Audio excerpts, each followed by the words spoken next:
Oh, crap.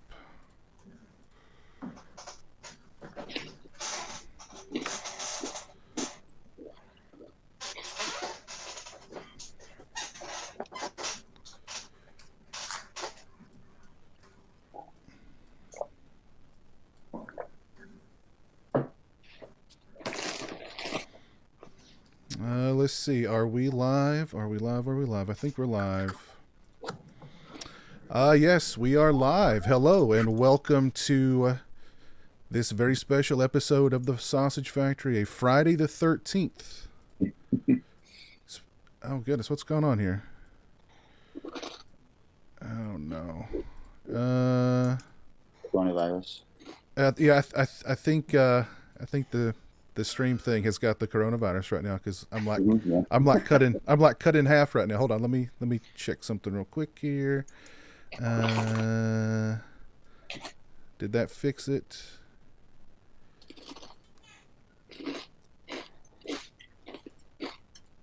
I can't tell. I think we might be good now.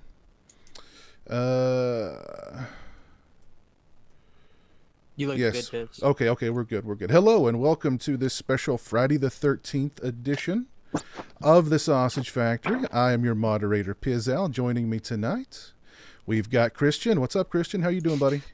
I'm doing good, Piz. This is another honor, of course, to be doing this with the legendary Peter Bracke. So it's always something to look forward to. And we're doing an awesome one, part 2. So This is amazing, man. This is so fun.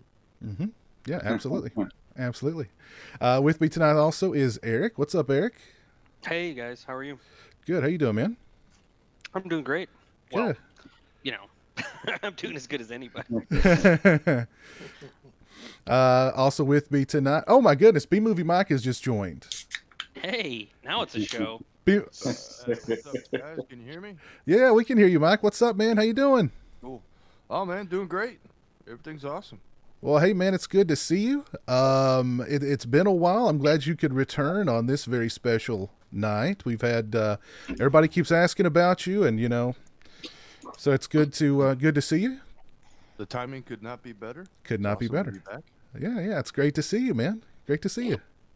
So you got the move in, and everything's good to go, and yeah, moving is always so much fun. Oh, yes. Disconnecting.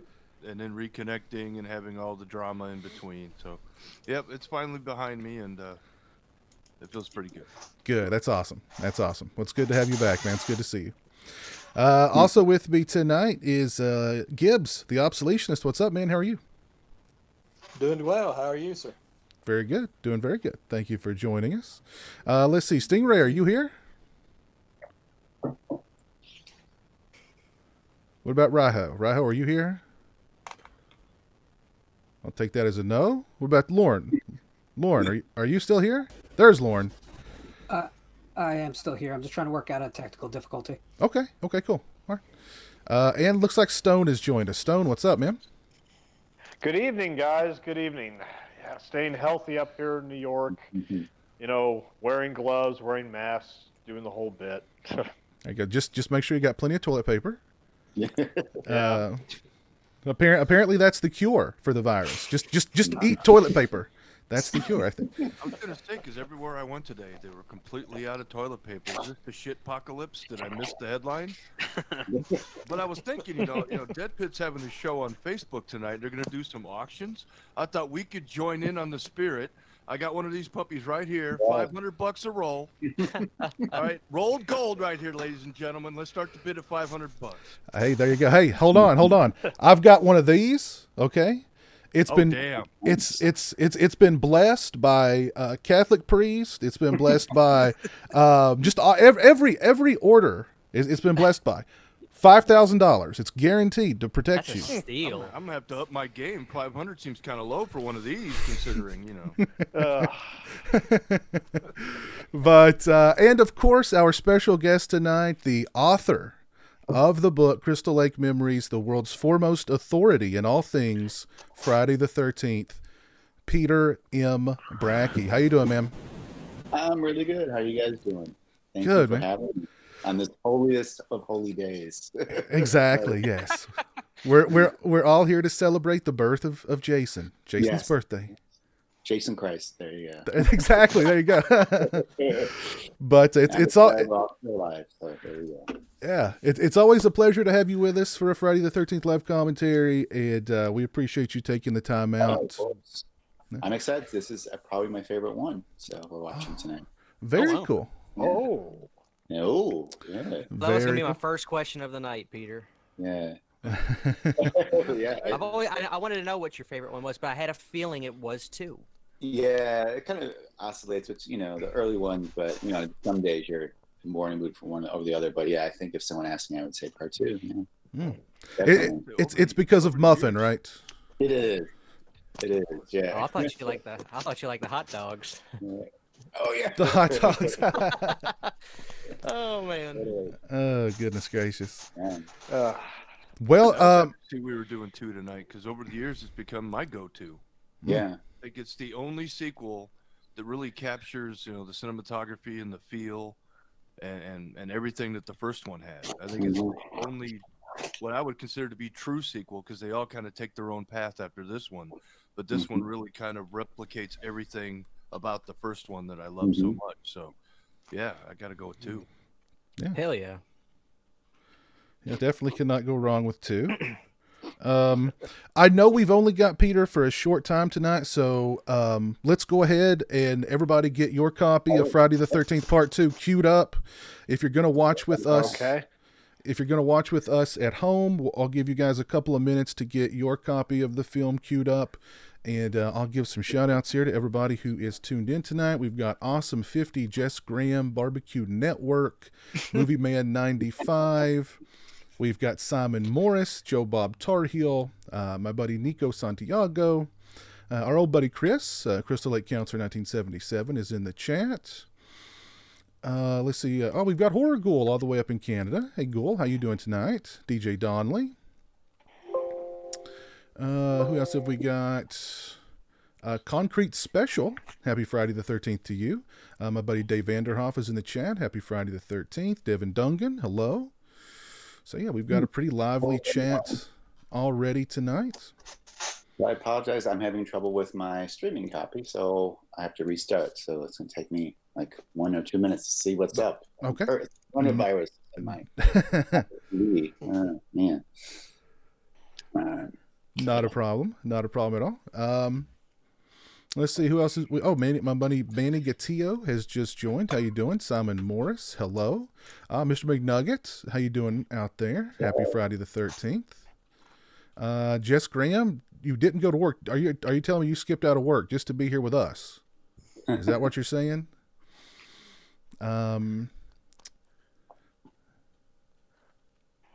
Here's a good question from my buddy Chris. Peter, are you still working on the Camp Blood card game you mentioned in an earlier broadcast? Oh my God, I forgot about that thing.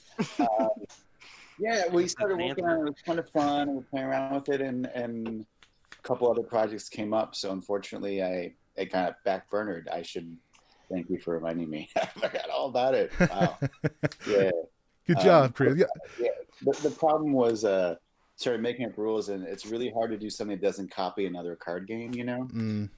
That doesn't feel too derivative. So, but I thought maybe we just make it and like give it to friends or something. I don't know, because I started using we actually took stills and stuff and made cards for each counselor. It's probably copyright infringement, right? If you try to sell something like that. But and someone's getting attacked by their cat.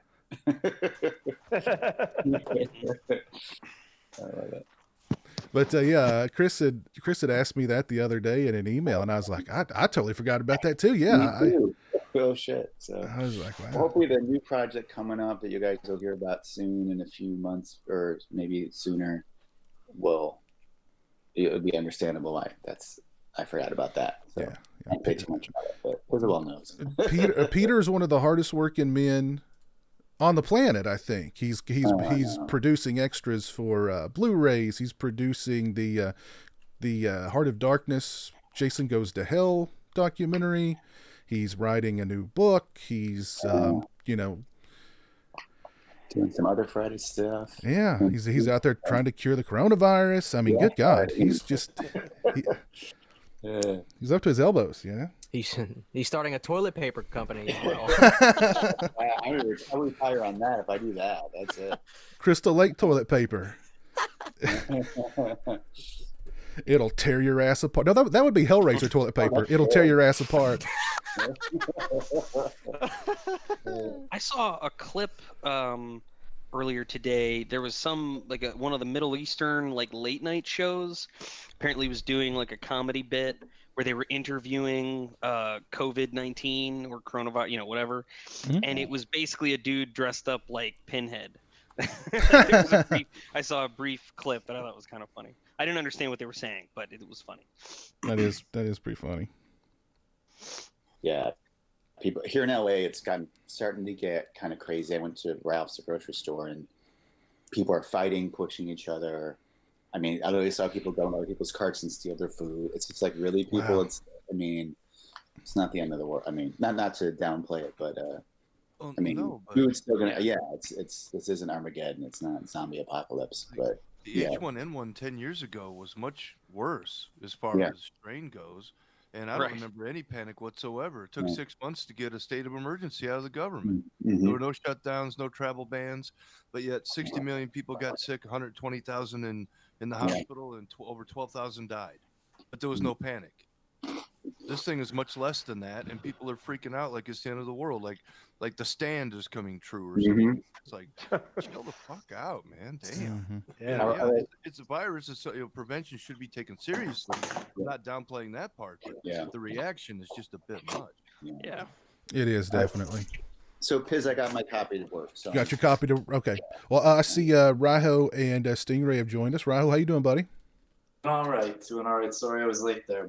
My wife just came in from bearing the grocery store. Oh, so you she had to get some stuff. We had to get some stuff for tomorrow, and she was sending me pictures, and it looks like a wasteland.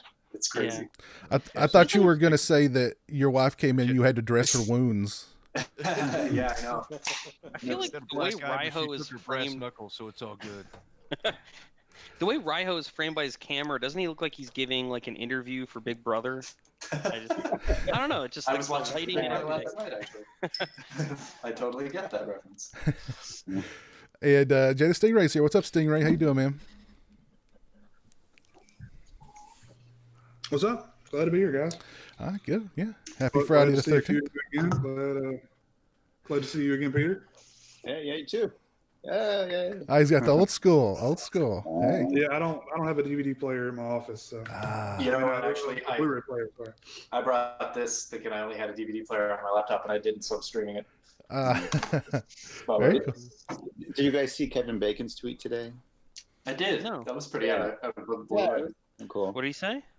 He tweeted a picture of himself with the arrow going through, basically saying "Happy Friday the 13th," and then plugging in some upcoming Steelbook Blu-ray. I think is coming out.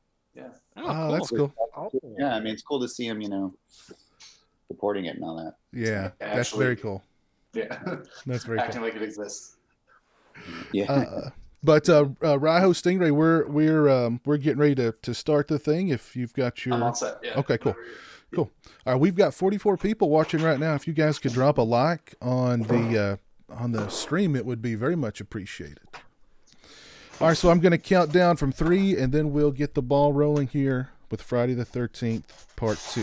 In 3, 2, 1, and let's go. So how many people here have not seen this movie? I say you get off the chat right now. Yeah. Surely everybody's. Yeah. Has anybody in the chat not seen Friday the 13th Part 2? That's a good question. Or will you admit to not having seen Friday the 13th Part 2? Not after that.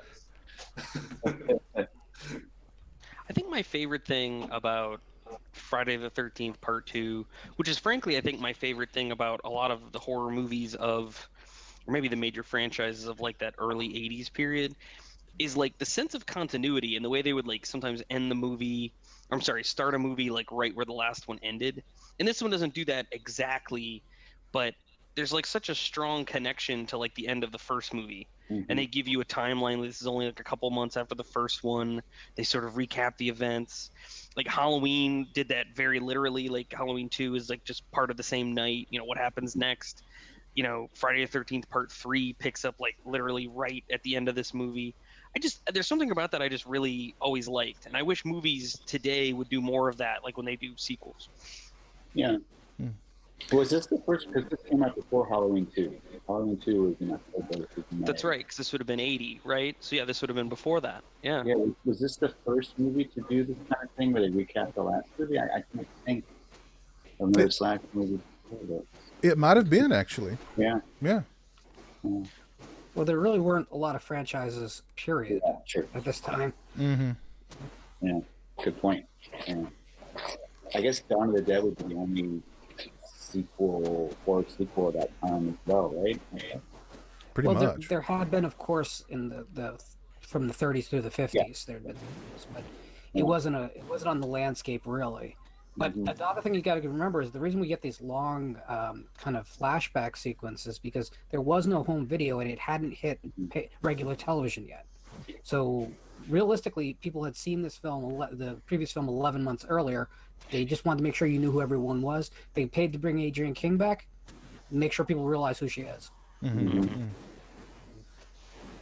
she did not want to die in this movie.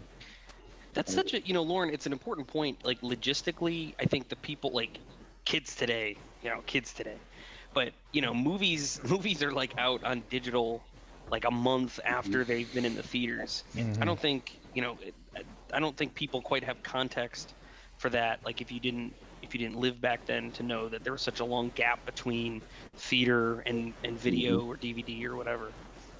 Yeah, and there's a very real chance that the second run theaters were still playing the first film when this came out. Right. So you needed to have some bridge. It wasn't like today, whereas realistically everyone will rent it or stream it, 2 weeks before the new one comes out. Not everyone, most people didn't have cable. Very few people had VCRs. So you saw a movie once and that was it. Like, a year went by, you didn't remember exactly what happened. You definitely needed a refresher a lot of times. Then you had to wait 2 years before it was on television. Yeah. If it made it to television. Yeah. And, it's funny because this is a bad example of it, but, that's why movie tie-ins were such a big deal. This obviously came out many, many moons later, but a lot of people kept up with their favorite movies or films they liked. They'd buy the adaptation, but reading them didn't give you the visual information. So this is really smart. This isn't just like time filler or... This is a really smart thing to do. Also, okay. Go ahead. I was saying a lot of people hadn't seen the first one. They were hoping maybe to get some new folks who had never seen the first one. So, Steve Miner had said that, and he wanted to make sure even somebody that the first movie could understand what was going on in this. And again, they paid for Betsy Palmer to come back for a cameo. So you use footage of her that you already own because you don't want to get the biggest bang for that money you can, especially with a project of this expense, which wasn't much. Yeah. So do you know how did they talk Adrienne King into allowing Alice to be killed in this movie? Yeah, it was like negotiating with her agent and everything, and she felt obligated part of the fans. She's never quite fully explained why she came back, and I'm sure fans have asked that questions and that it's not footage, but it's kind of like, who was the set that gave her up her career. She felt, loyal to Dawn and Steve Miner, but she didn't want to die. I mean, she'd much rather come back and get like that. So, same with Walt Courtney. He actually would not die either. But I think he's hoping to come back later on as well. So. It's understandable, right? I mean, for the start of the first one, you want to start the second one. Yeah. There's a loud hissing sound. I'm not sure. Yeah. I'm not sure. I'm muted right now, Piz. So... Just to rule me out, I'm muting right now. Okay. Yeah, I just muted myself too. It just. Oh, it's on Lauren's end. Lauren, are you sabotaging?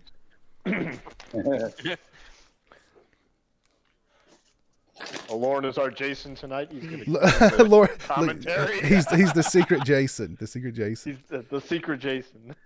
Oh, jeez. So they had to like, they had to like did they sweeten the deal any with Adrian, or you're aware of, Peter? Not, I mean, back then it was, she probably got a little bit of money for, a few days work. Mm-hmm. I don't think it was a ton of money, Mm-hmm.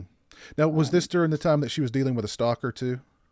I don't know when it started. It started around this time. I know she said she went and was studying acting, I think overseas, and it had started, hadn't gotten that bad yet. So she said in retrospect, she was a little bit grateful, that she didn't do it, wasn't star of a movie again. So that's what I remember her saying. Yeah, I know she didn't have a great time filming it. You guys have probably heard the stories, right? She hated her outfit, which you look at it. Yeah, it's horrible. Very St. Patrick's Day ish. Yeah, or hate me or what?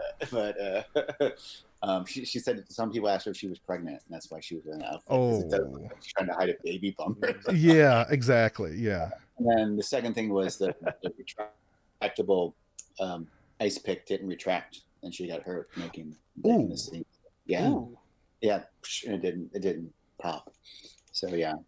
Is that where that scene kind of cuts abruptly? Like it's like a very jarring cut.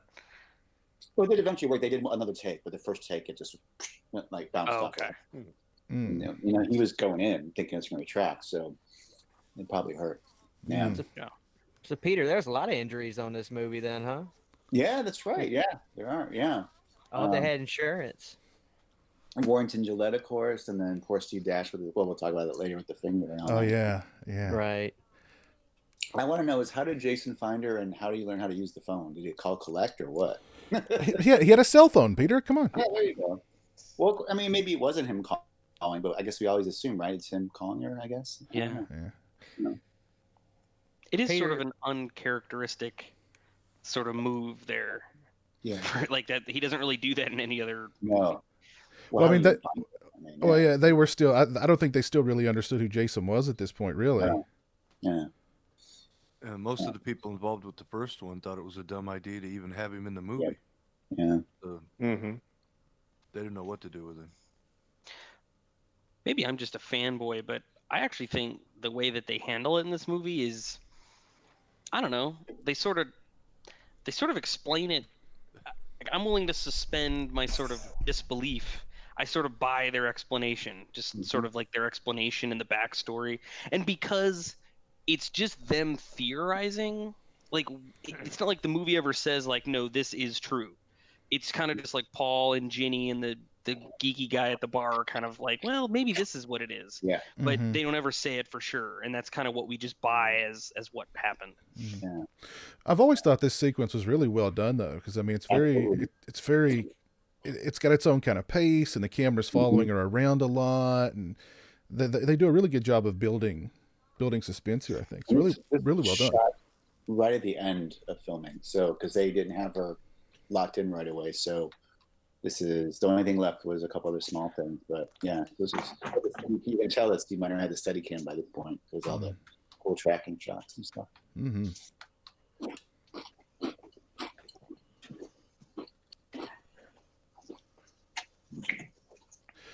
And remind me, where was this one shot at?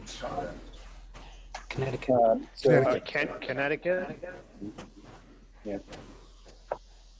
I think it's really the original, right? I think where they shot the original. So you've been there, Pizzolo, right? I didn't know. I don't know if you went to the Part 2 locations too. No. I've never been to the Part 2 location. From my understanding, having seen videos, it's like nothing's there anymore.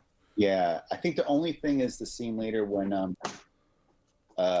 Sandra and Jeff first get to the town, they tow their car. I think that little strip of stores is still somewhat similar. But the bar they all go to burned down, and this apartment's gone apparently that she's in here. All this stuff. Is my audio any better? Yeah. I don't hear that background anymore. I'm not sure what that is because Yeah. I used a different pair of headphones last time we had that problem, so it's not the headphones themselves. So I don't know. This is my favorite part. This- Someone's throwing a cat in the cat's like really. This I always point out as the correct use of a jump scare. Because if you're going to do a cheap jump scare, you use it so the audience tenses up, then they relax and maybe even laugh at themselves because the scare is fake, and then you hit them with a real scare immediately after. Yeah. So this is like the textbook way to do a cheap scare because it ends up not being cheap. I just cat scare. Yeah, totally. Yeah. I think that Peter Brown that they used this cat. And the tea kettle on the stove is what bridges the first and second films. It is.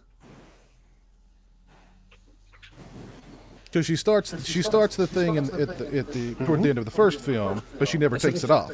As soon as she's alone. She's the last character left, she's making tea. It never comes off until right here. So thematically, what we're saying is, okay, no one's safe. It's on. Huh. By the way, the prop head is pretty good for Mrs. Voorhees, by the way. It's really good. All the practicals awesome. You guys know that obviously the head at the end is not the same head. But we'll talk about that later. I got to see the head. I got to hold the head. Last time I went to the camp, Tom Savini brought it, the actual head. It's pretty cool. Yeah. So I missed the idea is that he looked her up in the phone book and power walked from the camp to Kent, Connecticut to murder her with his mother's head. Exactly. Yeah. Well, I've seen a fan theory map where it shows all the locations of all the films, and they've all like put them in the same location, where that apartment was actually a couple, down the lane, a couple of streets over from actual Crystal Lake. So to try to bring continuity together. I always thought the idea of her talking to her parents, the mother on the phone, was she needed to go back to the place where it happened, and she told me her demon, so she was in the same area. Like, so that was supposed to mean that she was in the drawing. And she didn't move across the country to write a trauma. She actually moved back part of the trauma. That's my take on it. I miss She was movies. arguing with her mom on the phone about she had to do this. And, Yeah. like maybe that was part of it. Like her mom was like, "Why are you going back there? Why are you there?" I miss when films had opening credit sequences like this because it allowed you to hear the music without it having to fit a specific scene, without it being chopped up. Jersey plate. Yeah. It's a yellow plate too. They went yellow to blue. Now they're back to like an off yellow. Do you guys think this movie is better than the first one? No. I don't know. It was better than all that. I think they had a lot more money, so there's a lot more technical to it. But as far as effective filmmaking, no. My opinion, not the word of God. Sure. I love the first film. Sorry. No. Seriously, a lot of echo. What was the question? Is this film as well made as the first one? Again, I think it's out of all the sequels, it's the closest. I really think that they tried to mimic that style. Steve Miner really did his homework, and since he was on location with the first one, I think it's not exactly the same, but it's the closest any of the sequels ever got to it. Mm-hmm. Well, it feels like an East Coast film, and it has an East Coast cast. And a lot of yeah. You lose that feel when they just are shooting it in California or later on Texas, Canada. But this feels like the East Coast. This feels like what it is. Well, yeah, the first one had a bunch of New York theater actors in it, if I remember right. A lot of the actors involved were. Yep. So yeah, maybe that's why this one feels so much like the first one, but it also the lighting and the cinematography and just the way the shots are composed. It does feel a lot like the first one. And that guy is the second film. Yeah.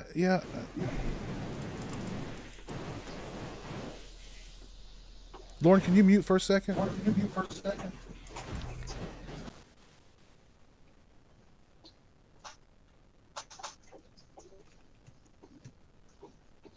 Yeah, I think that's coming from Lauren's end somehow. That echo? Yeah. Yeah. Well, that hiss too is. Yeah, and the echo and the hiss. Yeah. I would love to be able to tow my friend's vehicle as a prank. Are we maxed at 10 slots or? Yeah. Monty's trying to get in. Monty's trying to get in. Guys, well, we're not maxed then because if I'm creating a problem, I'll just leave, and I'll just chat. That's fine.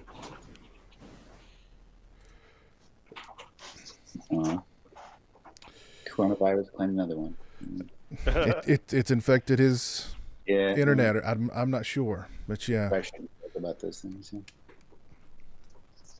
But I do think, I mean, you could watch part 1 and part 2 back to back and think it was shot like in the exact same area. It still has that very East Coast look and feel, you know.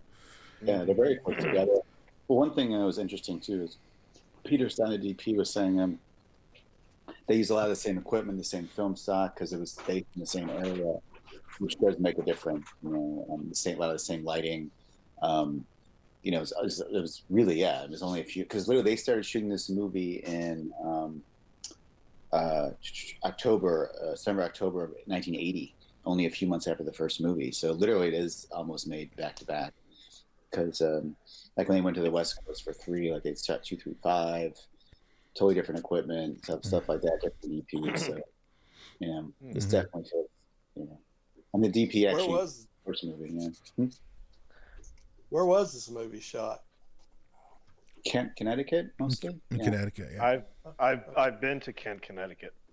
Uh-huh. Believe it or not, I actually went there to because I Spit on Your Grave fan, and that movie was shot in Kent, Connecticut too. I found the actual house, but unfortunately, I wasn't. I didn't see Friday 2 enough times to recognize locations for that, unfortunately. Yeah. But I've been to Kent, Connecticut. It's a very, very nice, beautiful town in the middle of nowhere. Yeah, it looks beautiful. Yes. Housatonic River is very, very beautiful. Yeah. But the East Coast flavor, I think, is what really sets this apart from all the other sequels. I agree with Lauren. Yeah. Absolutely. Yeah. And Monty's joined us. What's up, Monty? What is going on, fellas? Damn. How you doing, buddy? Oh, man, That woke me up. Good, fellas. You know, I'm sorry to be late. Bringing that energy. No, man. No, it's good to see you, Monty. It's been a while since we've seen you. How you been? Man, I've been all right. How you been, Jay? Doing good, man. Doing good. Stocking up on toilet paper? Man. Girlfriend called like 10 minutes ago, fellas. You know how that goes. I know. I hear you. So, Friday the 13th, part 2. Oh, yeah. Heck yeah. Do you Do you need a timestamp? Or? Yes, sir. How many minutes are we in? We're 19 and 35 on my screen. That's pretty good. 19:35. Yep, that's pretty good. So let's see. Let's speed it up. We got the R rating here.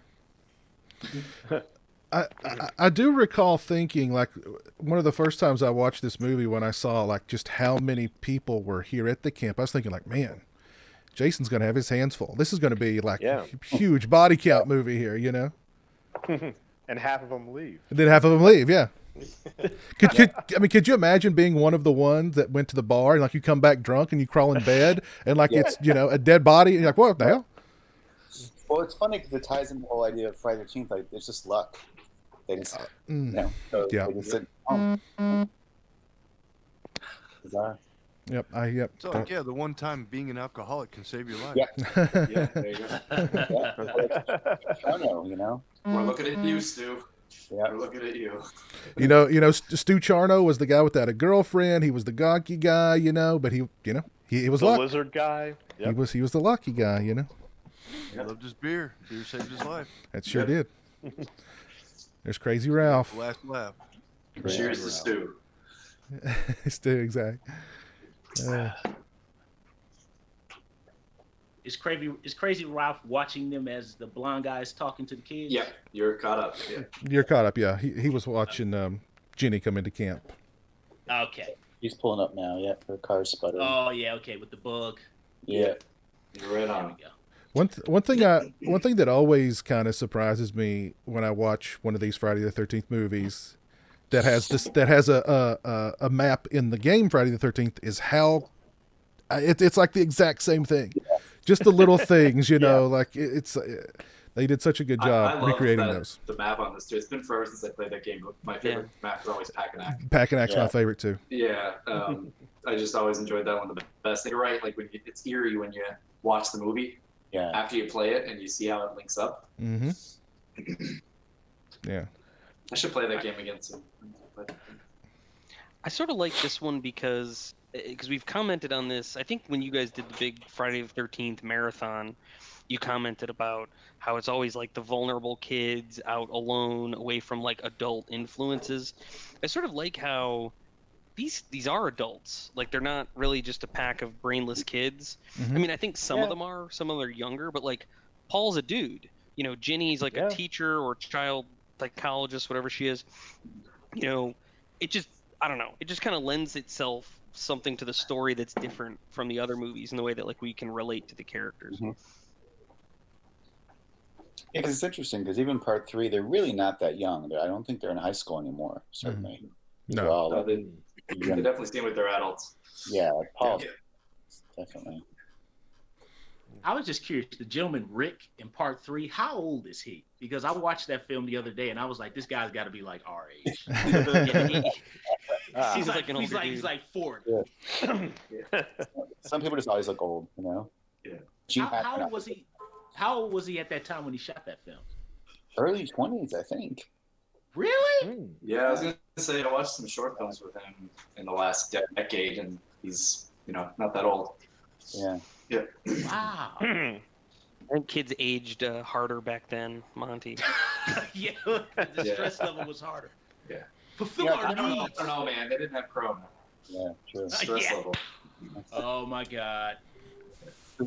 It's always funny when Paul says that little line about everybody thinks bears aren't dangerous, but they are. It's like, who doesn't think bears are dangerous? Yeah. Someone who's never been mauled by a bear. It's just a bear. It's just a bear. Yeah. Apparently, they haven't seen The Edge with Anthony Hopkins. That is show you how dangerous a bear is. Or what's that one? The Revenant? Yes. Yeah. Oh God. The Revenant. Yeah. It's a ballsy movie though to have a sequence of period jokes in your horror movie. Yeah. I do think that's that's an interesting choice. Yeah. Most movies can't get away with that shit. No. This might be my own sick mind, but you remember later after Paul and Jimmy had sex, and he writes on her mirror, "Beware of bears." Yeah. Because he's saying, okay, everyone, bears are dangerous. Keep clean during your menstrual cycle. So I thought he was joking that he had her period. That's why he wrote that, "Beware of bears." I actually thought they didn't have sex because she was on her. Okay. That's what I assumed. That was my implication. Yeah. That's why he puts the note. It's pretty much all set up for that, which is even more bizarre. That's what I mean. Like they put that much thought into the period joke. Where this is the setup, and then later. She's gonna have this. It's like, who wrote this? And then we've got the classic campfire scene. Yeah. This is one of the most classic scenes. Like, I don't know if anything else tops it. Him telling the story and the slow zoom and all the kids. And, I mean, this is like top tier. This part, and then Ginny at the bar when she talks about, Jason being a man baby. I mean, this cements Jason's mythology. I mean, the series has never wavered really from this, has it? Like, this defines who Jason is. Mm-hmm. Hey, Peter, this reminds me. I have a question. You remember on the documentary, the Crystal Lake documentary, when they had the scenes with Corey talking and they did the campfire? Weren't you in the group? I was, yeah. I was the the pause substitute, supposedly. Tell me about that. Was that done in a day? Was it fun? How was Feldman? All that kind of stuff. I'd love to know about that. Okay, well, I'm going to go ahead and just tell the truth. So Dan Ferens directed it, and it was his backyard, his friend's backyard, to make it look like. So it's shot like right in LA, literally like half a block away. It's traffic in an Amoco station or whatever. But Corey Feldman, oh boy, he brought one of his angels. He showed up 90 minutes late. He refused to learn his lines. So far, so good. So far, so good. And had this big, complex, like 1 minute shot of Corey doing the narration. So Corey like didn't learn his lines, and he kept flubbing, and he kept calling it Camp Crystal Blood the whole time. God. Come on, man. Come on. Yeah, so it let's just say everyone was kind of annoyed. He was late. But it was a lot of fun. It was still fun, but it would have been a little cooler if he had learned his lines, and he knew what was so late. He's getting paid. When it was all said and done, was he like boom? He was out of there like as soon as everything. Because I don't know if you guys were hanging out and talking, or if he was just like, I'm out of here, and didn't even talk and say bye to everybody. At the beginning, he was. He got a little better when he's sitting there. We're all sitting there, and we're kind of. I mean, I'm a horrible actor, so I just look stupid. But I thought you were great in that. Oh God! Well, you sat there really good. Well, he's telling the story. I'm like, I can't be afraid of Corey Feldman. I can't look scared at this. I don't know what to do. Like, so we talked a little bit then, and he's like, "Oh yeah, you wrote the book, whatever." And then he started asking about something else, and then in between takes, he would go in with his angel and sit there, and he didn't really interact. You know, he wasn't like, "Hey, everybody," you know. Yeah, he wasn't really pounding around, but he was. I still think it came out really good. I do love those parts in the doc, man. It's fun. Yeah. I can't remember if Corey was wearing anything loud or if he just had like a red zip-up hoodie on. You know what I mean? Like I'm trying to remember now how because I saw him on the Wendy O. Williams show and he looked like a walking snake with all his like patterns on. I can't remember what he was wearing in the. I think I remember him wearing like an affliction hat with the short bill or something and like a red sweater. If memory serves, I could be off. You know what I mean? The most he definitely. Yeah, he was definitely rocking the Michael Jackson bad. Yeah. Yeah. With the hair, with the glove, the one strand. Yeah. No. That he explains in the documentary that strand. My Truth. Okay. So. He explains in the My Truth documentary that single strand of hair. Oh my God. Because Corey Haim touched it at one point before he passed away and was like, "What's up with this thing?" Corey Feldman has decided to keep that strand of hair until he brings justice to the people who raped Corey Haim. And at the end of the documentary, Feldman goes to Corey Haim's grave, snips off the strand, rolls it up in a note he wrote for Corey, and leaves it at his grave. Piz, tell me you're lying. That is the exact ending of the documentary. He didn't do that, did he? How could he make that up? How could he make that up? Oh my God, that is the most tragic thing I think I've ever heard. Yeah. That is so sad to exploit that man. Oh, good Lord. So, yeah. So how many of us in here would say Jenny, Amy Steele, is your favorite Friday Final Girl? I would. Rahu's got a thumbs up. Peter Bracke, Mike. Thumbs up. Okay. Yeah. Okay, Gibbs. Oh, a lot of people. Amy Steele, favorite Final Girl. I like it. She's just like, she's so the girl next door, and she just seems so vulnerable, and then she's so badass. Yeah. And at the end, like it's such a perfect like blend, and I don't know, she just tops, absolute tops, and she's a great actress. Yeah. Amy. She plays both the scared but yet resourceful part. I think she blends that really well because she is, understandably terrified as a character, but then she's able to get it together and survive in the end. I think that's She's very smart. I like how smart she is. Another thing I like about her too is the fact that she seems like a cool chick that you could just sit. You don't even have to sleep with her. Like you could just have a brew with her and just talk. She seems like tomboyish. Oh yeah. Yeah, I like that quality to her. I like I gotta be honest. Me personally, I'm always gonna be a Trish guy from Final Chapter. I just think she's beautiful. I love Trish. She's my favorite. Yeah, I'm torn between Trish and I think Chris from Part 3. In fact, Chris sort of edges out. I don't know. Dana Kimmel gets me going a little bit, but I also just like how she really goes after Jason. I think we talked about that in a previous one, but she really goes after him. Like she's stabbing him, she's hitting him with logs and stuff. Like I don't know. I kind of dug that. Yeah. I think the monologue alone from Part 3 just is like that. It's awesome. I like the final chase at the end of 3 the best of any of the Fridays. That whole sequence. Oh, I love that too. Yeah. And I love the dream sequence in that one. I found that the scariest when Jason's pawing at the window. Yeah. Like, Oh, I just every time gives me chills. And I've watched that movie the most.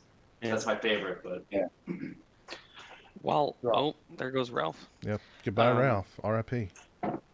It's funny. We're always criticized for the virgin lives and the slut dies, but 1, 2, and 3, none of them are virgins. Right. 4 too. I mean, all the heroines of Friday the early movies are not virgins. It's very well, and there weren't any virgins in Part 5 except maybe Joey, and he got killed. The only virgin in Part 5 gets killed. Yeah. That's the brilliance of Steinman. That's the brilliance of Steinman. That's the best. I don't even think Reggie was a virgin. Oh, what? No, are you kidding? I know Reggie probably got it in with Pam. And we know that. We know that with Pam. What's up, Pam? I love that line. Fast in here, boy. You're gonna get it, bitch. Beautiful. I think Demon had the coronavirus in 5 Piz. I think he did. That's why I was on the Twitter. That's why. Hey, baby. Ooh, baby. Enchiladas. Coronavirus. Coronavirus. I do really like Trish as a final girl in Part 4. I've talked about it before, how she really kind of, she goes after Jason toward the end, and she's giving him, hell toward the end. Yeah. All the final girls of the first 4 are great. But. My personal favorite final girl of them all is Monica Keena in Freddy vs. Jason. She's hot, though. Why are you guys laughing? I will grant you that. I was gonna say, Piz, they not taking you seriously, Piz. I know. Why are you laughing? I don't get it. Don't be a hater. Don't be a hater. I'll tell you what. For the longest time, I really did think she was pretty hot, but I think every time I watched that movie, I sort of liked it less, and I'm kind of at the point where I don't really watch it anymore. I've seen her in other movies, and she's been good in those movies. I think all the problems with that movie is Ronnie Yu. I lay them all at the feet of Ronnie Yu. The writers for Freddy vs. Jason actually today were on Twitter doing kind of like a Q&A. And I caught it early, so I just asked them a question. I basically asked,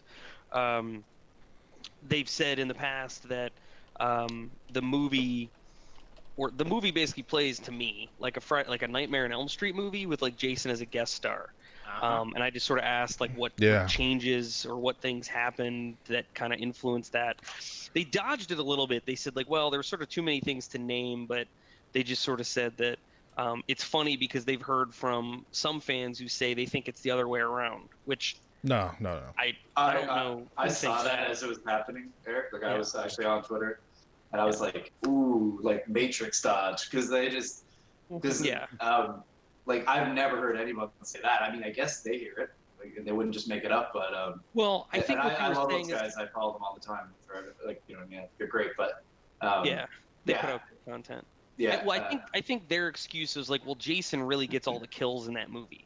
He does. I was but everything about the plot is Freddy. That's right. The music, the cinematography, the atmosphere, it's all Nightmare. Mm-hmm. It's all that Nightmare. It's the music, it's the thing for that. I don't know. And I feel like when they made changes, it was to Jason's mythos. A little bit, you know what I mean? If they had actually something, it was always Friday the 13th stuff to make it fit. He's afraid of water. Yeah, that whole it's madness. Yeah. Has anybody? Oh, I was going to say I think the only movies they drew from were 7 and 8. Yep. Yep. It was like, Yep. didn't you bother to like watch some of the originals?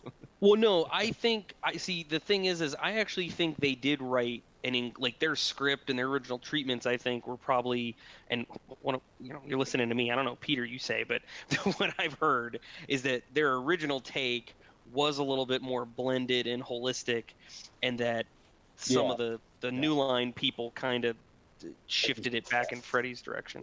Like the thing about the being afraid of water was not them. That was not in their original thing. That's the Ronnie Yu thing, right? Yeah. Yeah. New Line and Ronnie Yu, definitely. Yeah. Yeah. So. Yeah, I have all the respect in the world for those guys. I really like the remake, and they showed a lot of passion for the series. They always talk about how they wish they could get their Jason in the snow out there. So I know that it was monkeying that made that movie the way it was. So it is what it is. Now Ron Kurz, who wrote part 2 here, wasn't there something that he had to do with part 1 also? Yeah, so he knew Phil Scuderi, who's one of the 3 Boston backer guys. He wrote a movie called King Rat, I think, for Phil Scuderi. That's how he got the job. And he wrote the scene with Officer Dorff in the first movie. That was not Victor Miller. Oh, okay.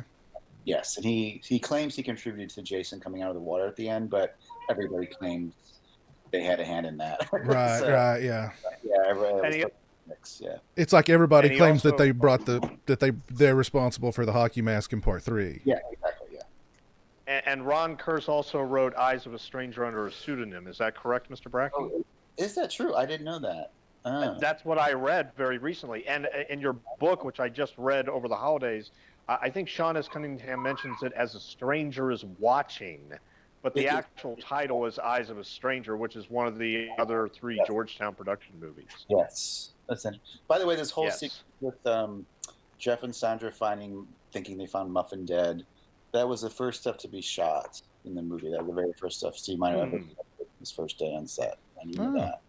And I actually have the camera reports. There's actually an alternate ending that was, I guess I can save it for the end, but I should send it to you guys. You guys want to see? We found all the original camera reports of what's shot each day. Oh wow! The original ending was supposed to be a little different. Yeah. Oh wow! Yeah, that'd be cool. Cool. Yeah. Was it Jason jumping out of the water at the end? Is that something like that? It's in the cab, but the way it happened, he doesn't come through the window. Okay. It's definitely much better that he came through the window. Because the original poster for part 2 had Jason jumping up out of the water. Yeah. Showing his face and all that, but they wanted water dripping on him. Because if you realize, when you think about it, when I was a kid, unless I would have read Fangoria, you would have no idea Jason was the killer. If you went to see this movie, you wouldn't really know what was going on. Like some guy kills Adrian King, and they're talking about the legend of Jason. You kind of figure it out, but you don't know at the beginning Jason's back. Really. I only knew as a kid because of Fangoria, but it wasn't revealed in trailers or anything.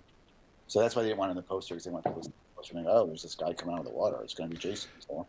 And that's why the poster is really just in outline. Yeah. It's all black, just an outline, because they were like, let's just black that part out and exactly. Yeah, we're done. Is that even the one sheet, or is it just black with text? Yeah. Like I've seen that one too, but like I think the one sheet might have just been black with text because they didn't want anything of it. Yeah. Even lamer. Yeah. Roman numeral 2. Yeah.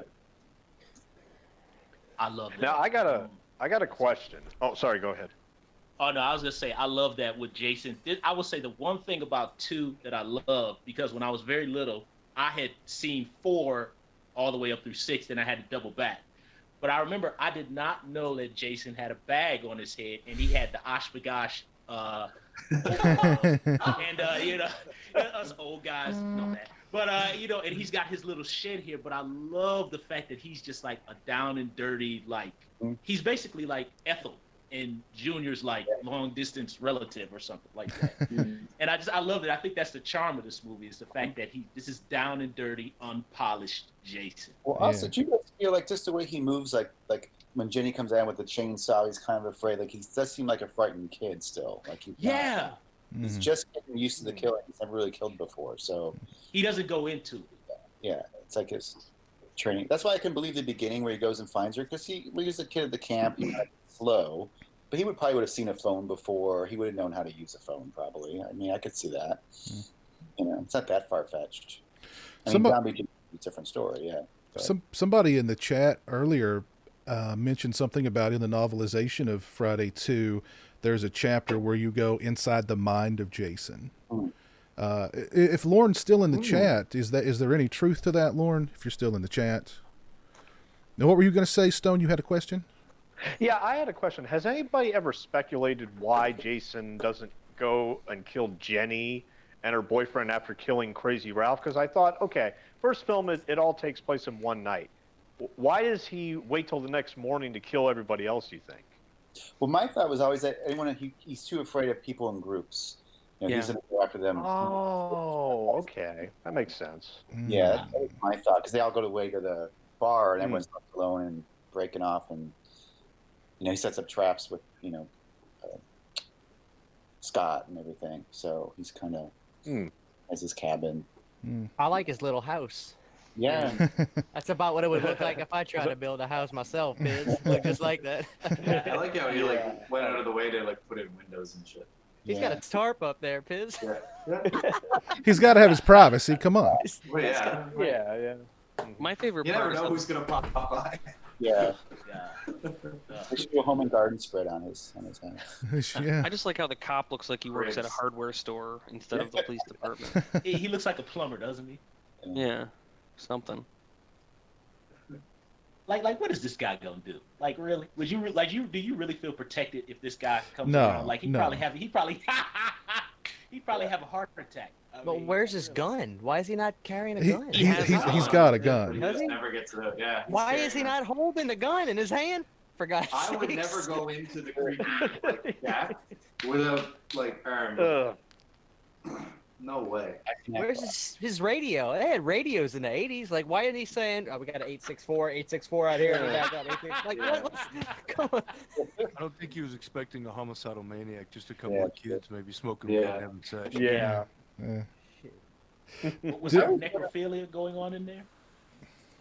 Do we have any idea where the idea of the tater sack came from? Because a lot of people speculate that they were ripping off Talent Dreaded Sundown a little bit.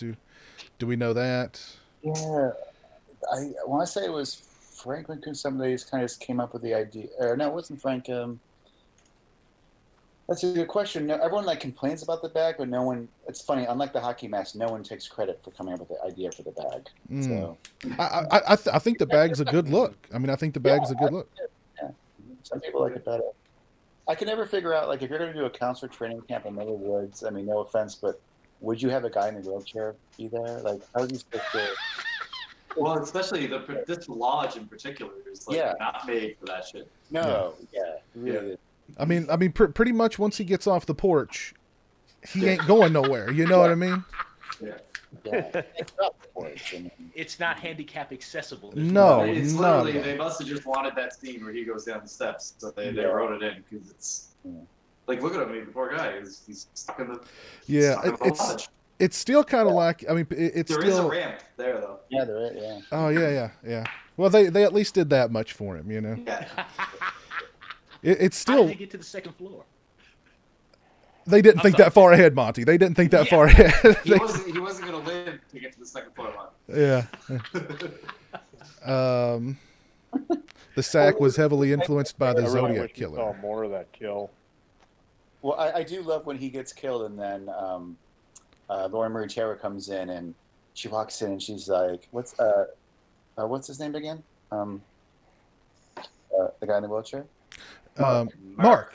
She's like, Mark, and then she looks upstairs to Mark, and she goes upstairs. Why is she going up? How would he be upstairs? That's a good question. Just saying. I mean, I wonder what was kind of going through Kurz's mind. Why did he make that decision to put the guy in a wheelchair? I mean, did he think that if this guy's in a wheelchair, he's safe? They're not going to kill a guy in a wheelchair, right? And then wham, Yeah, I think good that possibility. Probably is a way to get. I believe that's Ron Kurtz thing, but I think it's just quality. It doesn't really make sense in the story, but it's misdirection, right? You rightly said you would never think he would be the guy they would kill. Yeah, and it's still considered the most mean-spirited kill in the series, really, because I mean he's in a wheelchair, he's about to get laid, and wham, you know what I mean? Yeah. Done. I mean they would But never. then again, Oh, here's my favorite part. Oh my goodness. Yeah, let's make sure we give proper respect to the Terry scene here, okay? Hold on, guys. I'm gonna. My camera's malfunctioning. My camera's malfunctioning. Something's wrong. She's hot though. I saw her at a something on YouTube, one of the conventions, and hey man, she's like 50 something. I would step to her. I would. I don't care if she's 50. I don't give a damn. No, in the interviews, like actually in the Crystal Lake documentary, I was shocked. Like a lot of the actresses from these films, like, and again, it's been what 20 when that was filmed, like what 25 years or so. Like, look great. Yeah. Yeah, Amy still looked the same. I was like, when I saw her for the first time, 25 years later, it was weird. Mm-hmm. I would step to her flat out. If she didn't have a ring on her, I'd be like, "What's happening?" To Kristen Baker's credit, that water was freezing. I mean, it was like October in the East Coast. She must have been freezing. Oh yeah. Oh gotcha. Yeah. I wish we got a front shot. Lauren in the. But the stunt coordinator and her had an affair, so together. Oh, hello. I heard there was a lot of shenanigans going on behind the scenes. Reese bits here on Sausage Peter Bracke. There was some shenanigans. Off the record shenanigans. Make this. Lauren mentions in the chat an interesting. He says that the wheelchair victim. That there's also a wheelchair victim in the film Bay of Blood. Now, if you've seen Bay of Blood, you know that this film. This movie is heavily. I was going to say that just leads more into the yeah. Well, that was a long time since I watched Bay of Blood. Yeah, that was the movie that Hallmark released, and Phil Scuderi, was one of the backers. And he told Ron Kurtz to put a couple of, like, the kill with the spears of both, and that comes directly from Bay of Blood. Mm-hmm. That's not an accident, man. It's basically a ripoff of the murders, to be honest. Yeah. Lauren also mentions in the chat that probably the Zodiac Killer was more inspired by the sack on the head than by Jason's sack than Talented at Sundown. Yeah. That's a very scary story. The Zodiac is frightening. Yes, very much. And how can we forget what's his name in Texas Chainsaw Massacre? Sally, now wait, now Sally. Franklin. Franklin. Oh, that's my favorite part when he gets shredded in that wheelchair. Oh, that's my favorite scene. It's gonna be a fun trip. It's gonna be a fun trip. I can't stand him. When he's chewing on that thing, he's so gross, man. I hated him. In real life, push that wheelchair in a Leatherface. Dude, Franklin's greatest character in the entire franchise. Talk about Monty.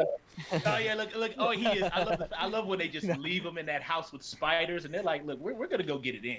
You wheelchair guy, you figure this out on your own." Jack Craven in the chat has a question for Peter. He says, "Is it true that the skinny dip scene was supposed to be a lot longer, and with Kirsten Baker walking around in the woods while she's nude before being attacked by Jason?" I didn't hear that. I didn't see that in the original script. So she was always kind of skinny dipping. So it's possible it's cut for time. But all I know, everyone told me was she had no problem being naked. She enjoyed the nude scenes. Really? God bless her. And God bless her heart. It wasn't because of that. So maybe because it was so cold out, maybe they did cut it a little bit just because. But it's bad enough to make her go in the water, for God's sakes. Jesus. Yeah. It's like all this stuff. I feel like this movie's a little better directed than the first one. Just the way he moves the camera, like the cool shot here when she goes ducks below and then pops up into frame, all that kind of. It's pretty creative. Steve Miner, I thought, did a really good job of moving the camera around and stuff. And later during the chase, when Jason's chasing Jenny around, there's several moments I thought were very good as well. Yeah, some really good scares. It's less static than the first movie. So. I really like this guy. I forget his name, but I was always sad when he gets killed. Yeah. Scott. Yeah, Scott. Yeah, Scott. Yeah. And he's always seemed really cool in all the interviews that I've seen with him. What? Piz, he's a violator of Me Too. How dare you endorse and normalize this man? Well, he dies though. See, he gets. Yeah. See, Jason is the ultimate social justice warrior. Yes. There he is. Slasher, Jason Warrior. Hey, Piz, you ever notice the pocket knife she takes out here is from the game? That's the red pocket knife. Ah, yeah. That's Yep. where they got it from. The sweet. Yep. There you go. Oh. Isn't that funny? Swiss Army knife. Yeah. The classic. Mm-hmm. I always thought that throat cut was really Yeah. nasty. It is. really looks like a real cut, man. Like Yeah. it just man, it hurts. when What's you weird see is that it looks like he uses the back of the machete, and then later I think when he kills Mark with it, it's the back of it too. Yeah, Yeah. you're supposed to use the It's front. mostly the not blunt edge, back. but for some reason there's 2 shots I think where they use the blunt yeah, edge. they cut him. Yeah, for life, Yeah. probably. That makes It's it. like they don't show Terry's death though at all. No. That was never in any version. No, Oh, okay. there's a reason for that. Steve Miner talks about that a little bit. He wanted to keep it off screen, but remember, like even the first one, you don't see Ned die. You don't see Larry Zerner die in the third one. Mm. There's a little more of that in the early movies for some reason. Was this a real band, or was this just like Yep, people they had perform? Boys band they were called. Like they just went there and just Yep. go ahead, guys. Yep. It's all they could afford. Yeah. No music rights. So is this the psychoanalyst scene? Yes. There you go. Yes. Psychology 101, fellas. Dude, look at all the beers on the redhead side. He's putting them away. Good he's- God. Those look like They're just Rolling Rock. I was getting ready to say those look like Rolling Rocks. It's not really beer. It's like drinking water. It's not Moosehead, that's for sure. It ain't a Moosehead, although it's in an ice cream bottle, just like Moosehead. I always thought he looked like the guy from Children of the Corn. Yeah. Like, doesn't he look? I thought that was like his brother or something. And the Yeah, other feels guy like his was name should be Jebediah or something. for sure. Yeah. Outlander, or whatever he said. Outlander, we have your woman. Speaking of beer, I need another one. Well, we might be jumping ahead of ourselves here, but what do you guys think happened to Paul? I think he lived, just so I could be optimistic. I Okay. think he lived. Okay. Everybody's dying. Let somebody live. Well, Peter, you said you have you saw like the original ending. Does Paul survive? Yeah. We want to talk about it now. Yeah, so the way it was written, Ron, so you guys know about the Mrs. Voorhees head and the eyes, right? You guys know Yes, about yes, that? yes. Uh-huh. Yeah, so the whole idea Ron Kurtz said was he had written it so Ginny's going, "Where's Paul? Where's Paul?" It zooms in on the face, and then Mrs. Voorhees' eyes open, smiles, meaning Paul has died, like Jason died. But they shot it, didn't work. So now it's just kind of confusing. I can't reveal too much, but in a few months you'll know more of the answer from Steve Miner. I'll just say that. So I like to think Paul lived, and I like to think that he and Jenny live in a nice condo somewhere on the East Coast. They've changed their names. Yeah. And Muffin is with him? Muffin is with them, of course, yes. Awesome. That's an old dog. Yeah. Well, if you remember, though, at the beginning of part 3, they say in the newscast, it's actually Steve Miner, the news reporter, 8 corpses have already been discovered in the most brutal and heinous crime. So what are if you add up 8, I guess that would include Paul, right? Ah. Oh, that's true. Oh, they're not 13 deaths in this movie? No. Ah, oh damn, they shorted us. That's a cheat. The first one didn't have 13 either. It did? That was just a marketing ploy. Oh, those. Oh, God. Only Swift and Shannon in the remake had the balls to give us 13 deaths. Well, actually, part 3, if you count Jason, there's 13. But the Jason, I guess, doesn't count since he lives. But well, I mean, have 13, but they added more. That's what I'm talking about, man. Just take me right upstairs. You know what I mean? I don't want to have to work for it. Come on, just do it for it. Anybody think that guy looks like John Travolta? And for a little bit, Freddy of Gap video game behind Mark is one of the drawers from the game. Yeah. That you. Yeah. It's so funny. Yeah, I mean they must have really just watched these movies over and over again and got every little. I mean the detail in that game is just impeccable. Yeah, it's crazy. Did they put is that a rooster behind him or a chicken? Yeah. Oh, no. Yeah. I'm sure it is. I'm sure it's in the game. I know they've got those bird posters back there, the Smokey the Bear posters back there. In What? Yeah. Yeah. That's crazy, man. Mm. These chicks in this movie are great, man. I wish they were like that in real life. Oh. You've never been to camp then, Monty. You go to camp. Yeah, it's been video. You go to camp, man. Women's inhibitions just drop in the woods. You know what I mean? Oh yeah. Well, of course, you know you got a little pot, a little alcohol. You know. Yeah. Oh yeah.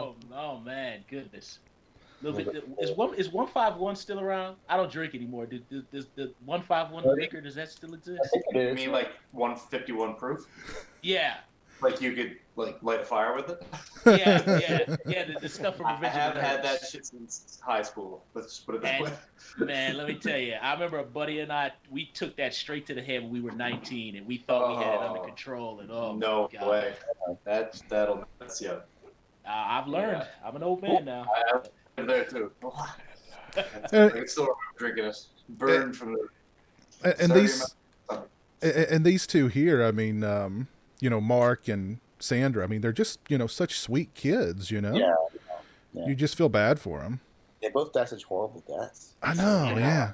They don't There's no deserve real, it. There's no real jerk in this movie, is there? I mean, No. Scott kind of, but like, there's no like mean-spirited like villain, regular person character in this one, really. I guess That's a good point. Stu Charno's probably the most annoying one, maybe. But... Yeah, but he's also lovable. It's like you can't help it. Like the guys. Yeah. It's one of the big Paul things. pulls some dick shit too. But... Remake. Yeah. The remake had like hardly any likable characters except for Clay or I agree. the Rob character guy from Supernatural. Yeah. Same with Guy. He was like the only likable character, and maybe Daniel Panabaker's character was like. Yeah. Oh, I like Chewie, the Asian dude. Chewie. Yeah, Chewie. I like Kinda him. cool. And Shoot his buddy. the boo? Yeah. Shoot the boo? And his buddy, the dude who like outran Jason until he like, you know, hit him with an axe from 50 yards. Now the actor who played Mark is no longer with us, right? Yeah, he passed away man, in the 80s. Yeah. Oh, geez. Documentary about his life and death. It's really hard to watch, actually. They actually filmed. He wanted to be filmed dying, so there's footage of him. Pretty awful. Oh my God. Oh, really? Jeez. Oh my God. Yeah. Wow. She was about to give my man the whole treat, man. I mean, she got the lingerie on, man. I know. Perfume on.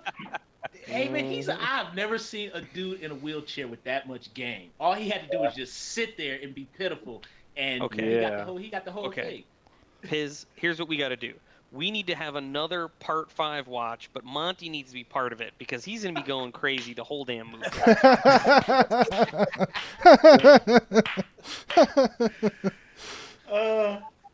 I'm so wound up today, fellas. I don't know why. I had too much coffee. It's Friday. It's Friday. Enlivening this chat, Monty. I'm glad you're here, man. Yeah, it's good. It's good. Glad you're here, man. It's been a while. It's Friday the 13th. Is there a full moon out? I mean, there might be a full moon out too. Who knows? There's a lake. There's a lake in front of my apartment right here too, and I call it Kansas Lake. Yeah. I don't know, man. Does it? I do remember the actress Lauren Marie Taylor said before this scene for a week she only ate celery, so she'd look good. She's so worried about face. But I like it because these women look natural. They don't look all. Now everyone's really fake. Exactly. Yeah. The remake, it was ridiculous. Yes. Like that was all fake. That was like all silicone. She'd have like ass implants if this were like an actual. Yeah. It'd be like, you know, Nicki Minaj digging in there for her hairbrush. Hey, that is some real. This is all natural right here, baby. The good old days, the '80s, the real women. Mm-hmm. Did you ever notice that the pitchfork is on the wall that Jason takes later? Oh, yeah. I've never noticed that. His wall. Yeah, I've seen that before. Oh. It's like a saw type wall. Yeah. It's got like Hey, look at all these old tools and shit. Yeah. That's not the kind of wall accessories you'd want at Crystal Lake, you know. Yeah. Coke gets a plug now. I see.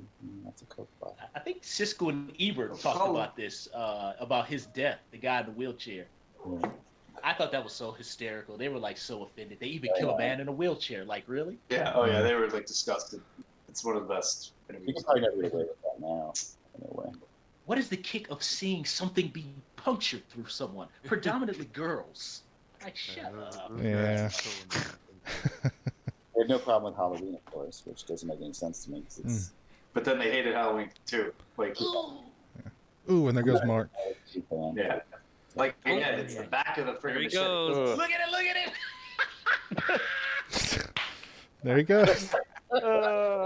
And what a great cut. Exactly. What a great cut. What a great cut, yeah. Yeah. From death to A movie climax. full of lots of great cuts. I love the when it shows the dog and then it shows the hot dog.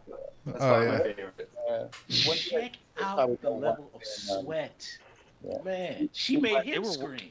They were working it, man. They're working it, yeah. See, this is real. This is realistic. Hey, can you imagine how he's gonna give her like flowers and candy like after this night? If he would have given her like flowers and candy, we're gonna get married. Yeah. Now, we all know that the upcoming kill here, the shish kebab, as I like to call it, was very much edited. How was the MPAA with this film other than that sequence?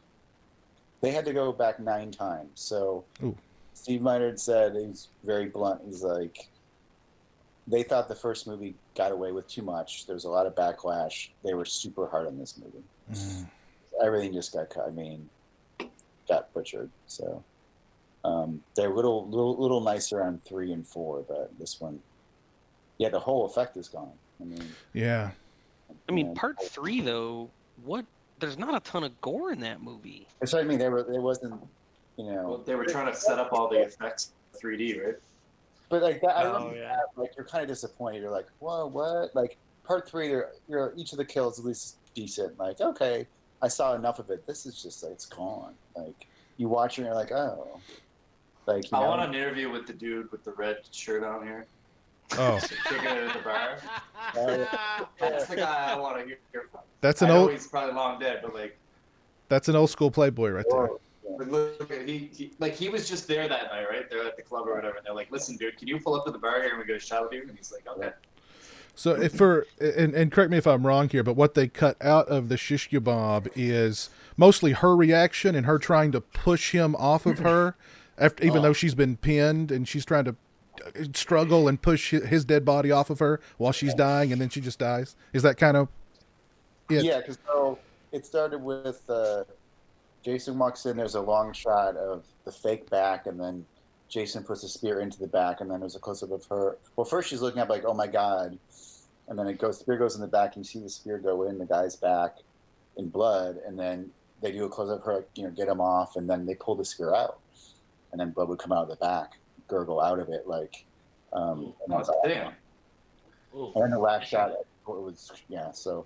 Because the spear going down and hitting under the bed is just the middle of the kill, and then he pulls it back out again. So pretty nasty.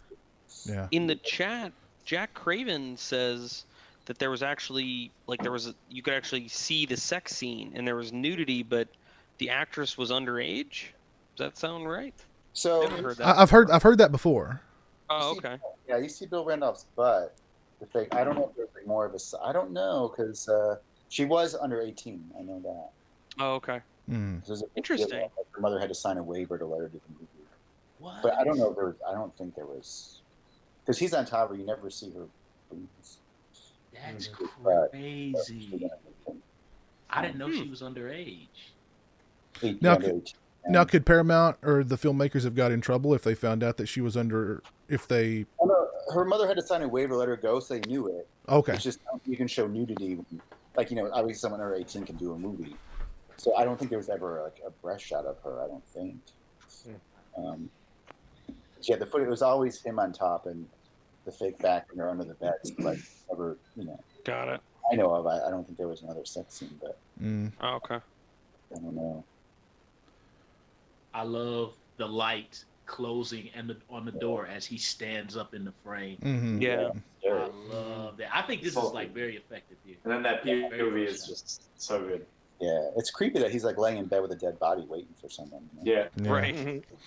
I always focus in on that bruise on his thumbnail. Yeah. Oh yeah. I always looked at that. I like the thing in Final Chapter with the nails. Yeah. The big, where he's like groovy looking nails. Yeah, they got the. Yeah. Janman Chronicles asked, Peter, did any of the cast discuss sex scenes in this movie, and if it was overly staged, awkward, or weird, bad, fun experiences? Yeah, the sex scene the spear scene, Bill Randolph was saying, him and Marta, like, it's uncomfortable, so they both had he had a little bit of booze to calm him down, or a muscle relaxer or something like that. And after a while, after like an hour, he's like, you just want to get it over with, because it was like 3 to 4 hours to set up the whole fake back, and he had to crouch, and so there's a lot of some giggling and stuff because they're all kind of young, but again, like the thing with the Lauren Marie Taylor eating celery for a week, she's a little nervous, about showing her. She's in her panties, but still it's awkward to be, in your panties, bending over into a car, and there's this camera crew behind you looking at your butt, Yeah. But yeah, apparently Kristen Baker had no problem. Everyone said taking her clothes off. So, yeah. But they all knew what they're getting into, I think. Oh yeah. Now did this movie have a David Bowie working title, or was that something later in the series? With 3. So that came from Frank Mancuso Jr., but he didn't get on this movie till halfway through. He started as a PA. So 3 was when that started. And actually, when we did the commentary for 6, I don't know if you know, but they, as a joke, Frank Mancuso Jr., if you watch part 6, and the scene with Sissy and Paula, and they're playing Camp Blood Game, he put the David Bowie album Aladdin Sane is in the scene. The joke, because that was the name for part 6 was Aladdin Sane. That's the title. Yeah, so that was a running David Bowie song title joke. That was all Frank Mancuso Jr. So yeah. And correct me if I'm wrong here, but wasn't that Rob's sister, Sandra? He mentioned Sandra in part 4. Okay. Yes. Yeah, that's the only time they really tied them up like that. Yeah, and that's also who. Oh no, I'm sorry. The family that's crying at the beginning of 3 is supposed to be Debbie's family. Yes. Ah. I'm thinking of the one, then they go back to the hospital. Yeah. Yeah. Okay. That's supposed to be Debbie's family. I never put that together. And now that we've got Jason fighting Paul here, we should talk about the controversy over Steve Dash and Warrington Gillette, and who really played Jason in part 2. Warrington Gillette. Now, exactly. From my understanding, Steve Dash just lied. All of these, no. Now, from my understanding, the only time Gillette played Jason was at the very end, unmasked. Is that right? When he closed the windows, isn't there? You guys will learn more in a few months, but that's all I can say is Warrington was dead. He was kind of forced upon the production and kind of didn't tell the truth, basically lied that he was a stuntman when he wasn't. So all the daylight stuff, basically the feet, some of it is Warrington. And then early on, within like a week, they shot the window scene, and Warrington kept hitting the window. It screwed it all up, and that's when they fired him. So he's been a couple of the shots of those shoes in the daylight, and the window is him, and the rest is all Steve Dash. Yeah. Oh, wow. And Steve Dash is also played Mark in the wheelchair going down. That's Steve Dash in the wheelchair. I did not know that. Yeah. I assumed it was a dummy.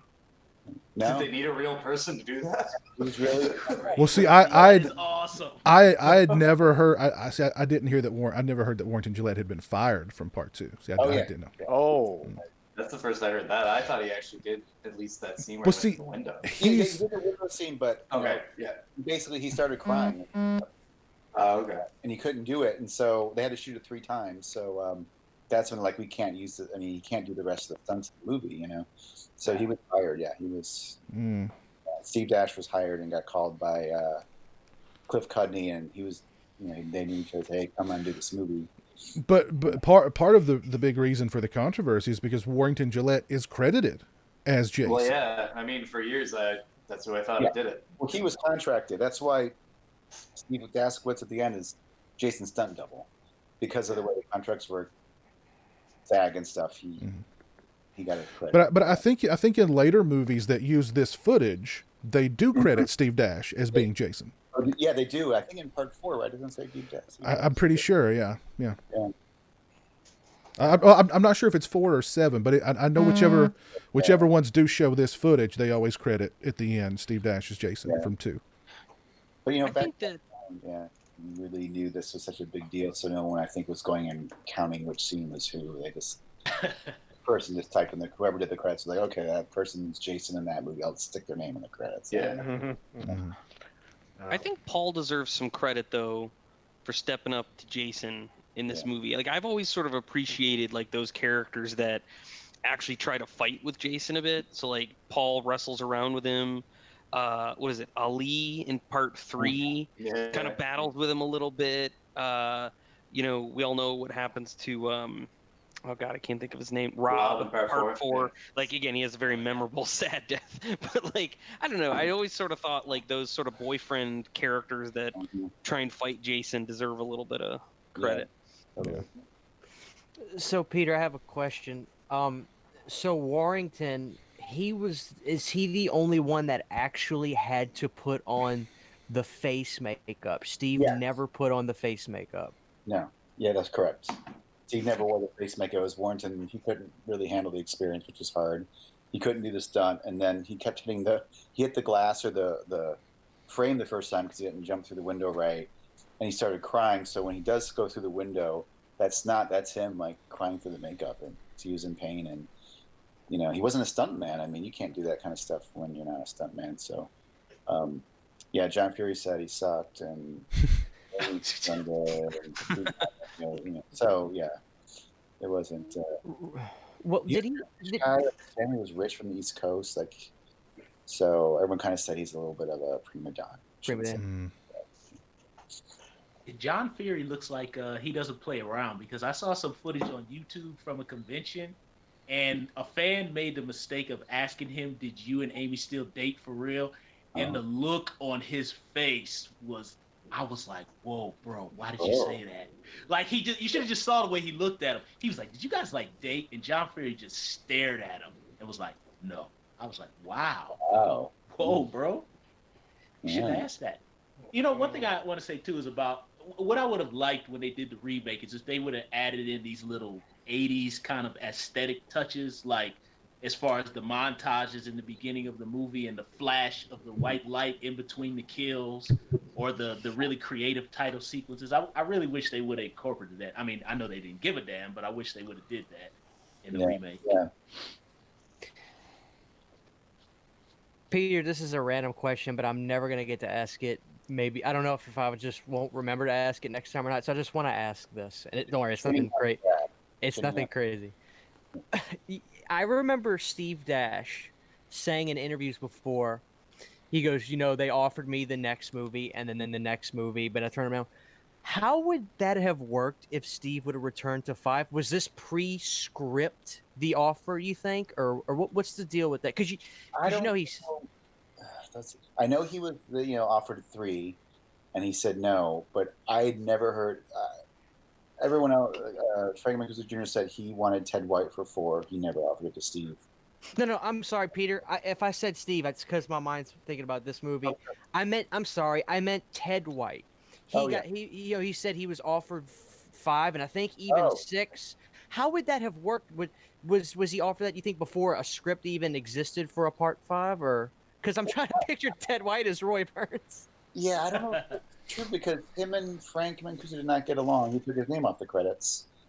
And he said, the 2 times he met Frank Mancuso Jr. subsequent, it didn't go well, So I find it hard to believe that Frank would have offered him the part in 5, because Danny Steinman said he wanted his Jason to be different, because it wasn't Jason, it was Roy. So I don't know if that's totally true. Maybe it's possible, yeah.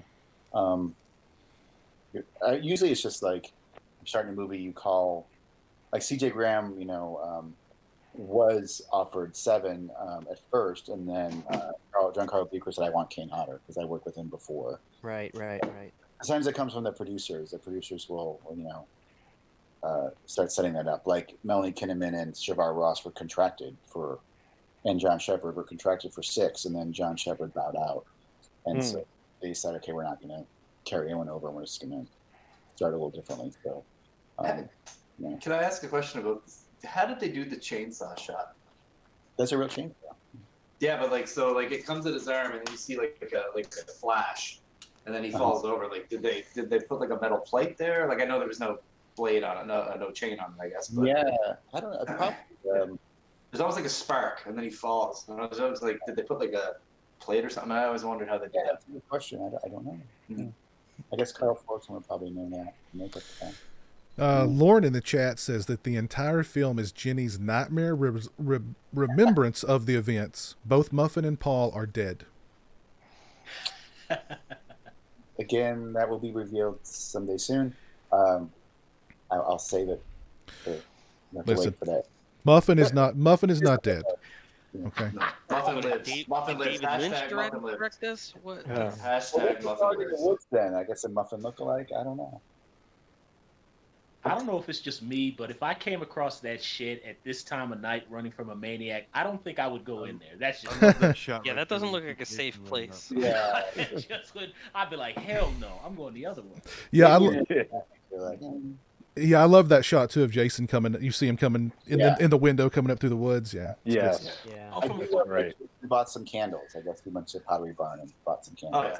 Oh yeah. No problem. He made those candles. Yes. So was he about to have dinner?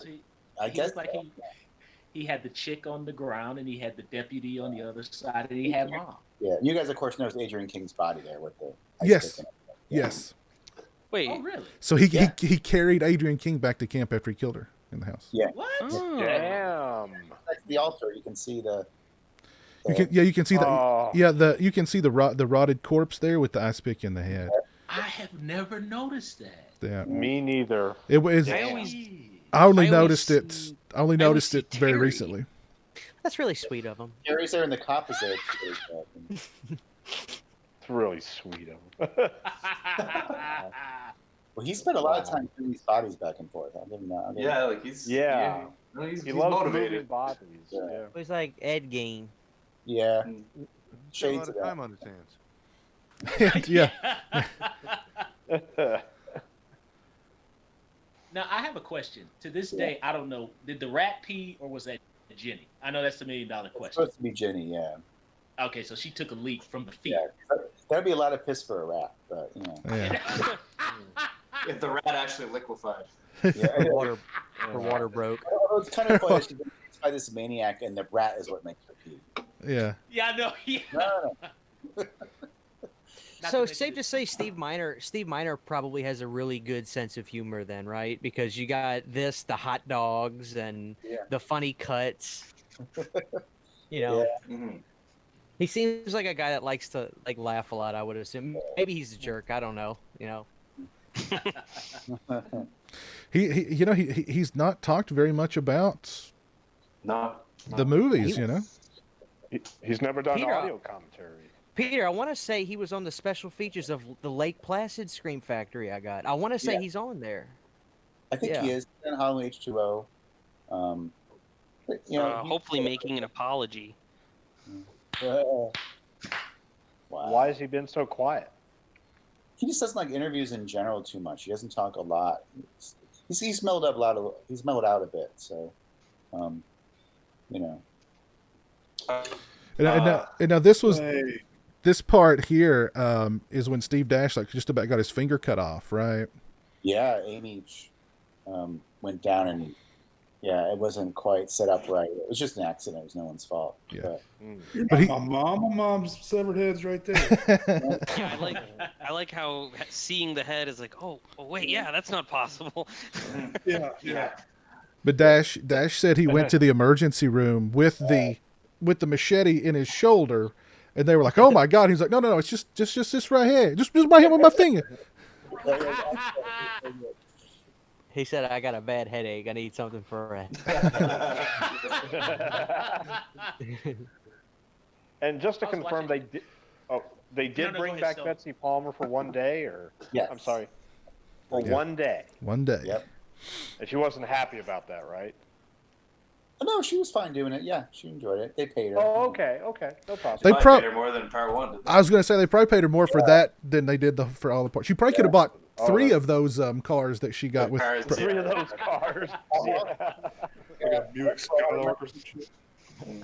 Part of what brought her and Adrian back.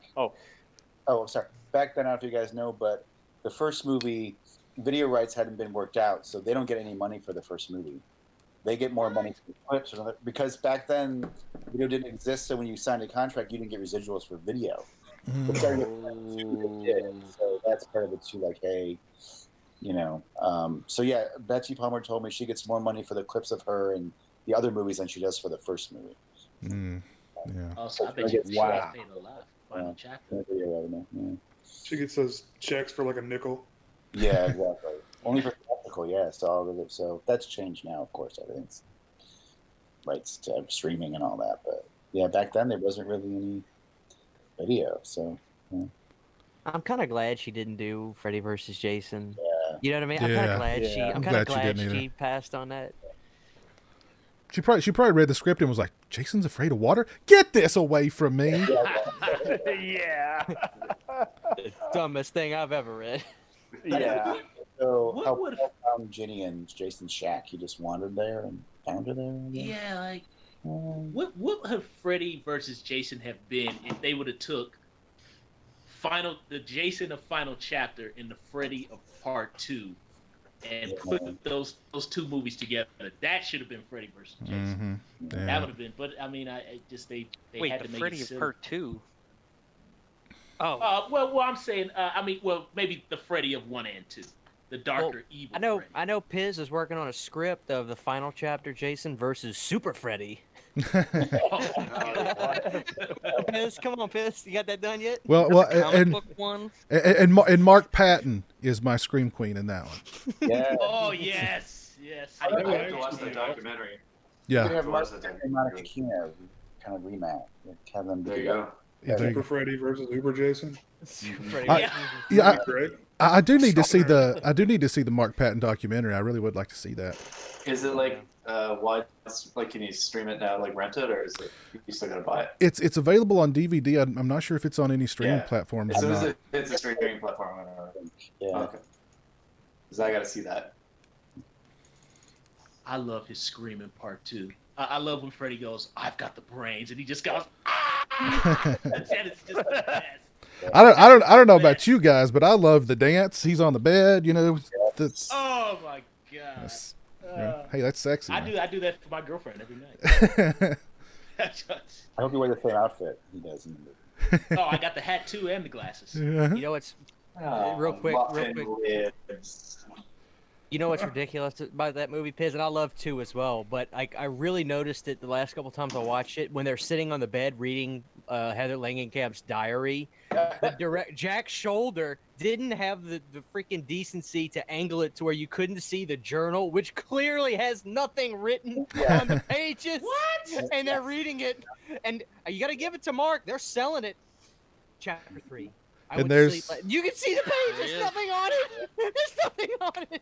And there's Warrington Gillette crying as he comes through the window. Yeah.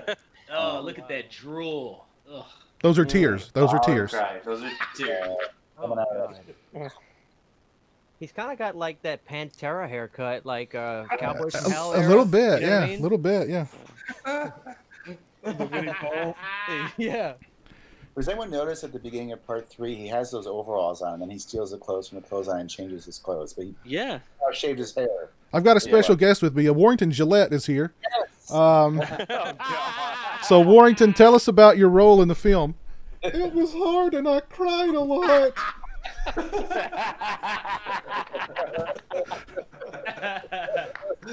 Oh man, it's funny. They made me jump through that window 3 times. Piz, you got the little baby Gillette too, don't you? Oh, I do. I've got him back there. Yeah. He scares. Yeah. Peter, I've often thought though about how the clothes that Jason steals in Part 3 are basically like what he wears for the next 10 years. Yes. Like those Harold's shirt and pants. Yeah. It's like he saw them on the thing. He was like, "That's exactly what I've been looking for my style all these years."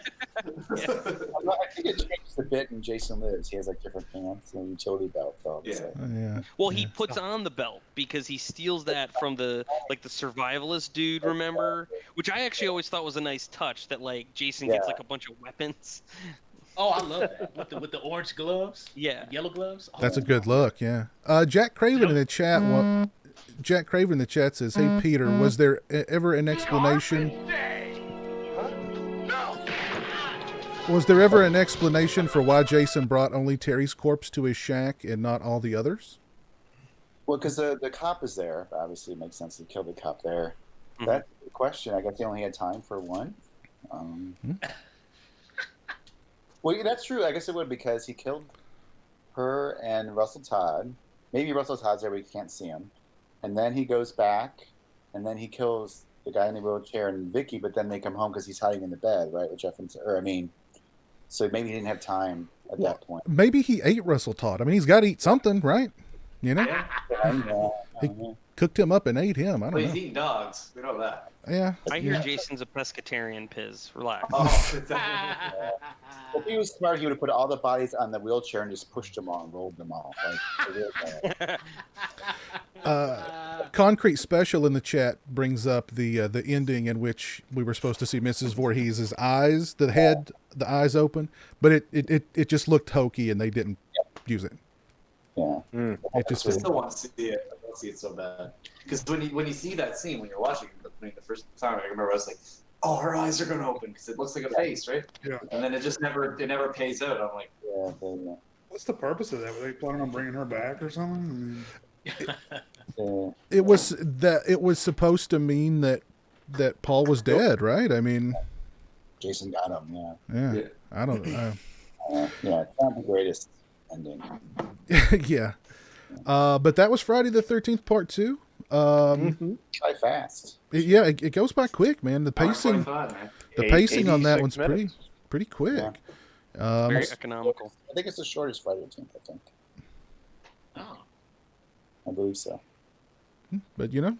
Yes. So final thoughts on Friday the 13th Part 2. Let me start with Gibbs. We didn't hear much from you during the commentary. Your thoughts on Friday the 13th Part 2?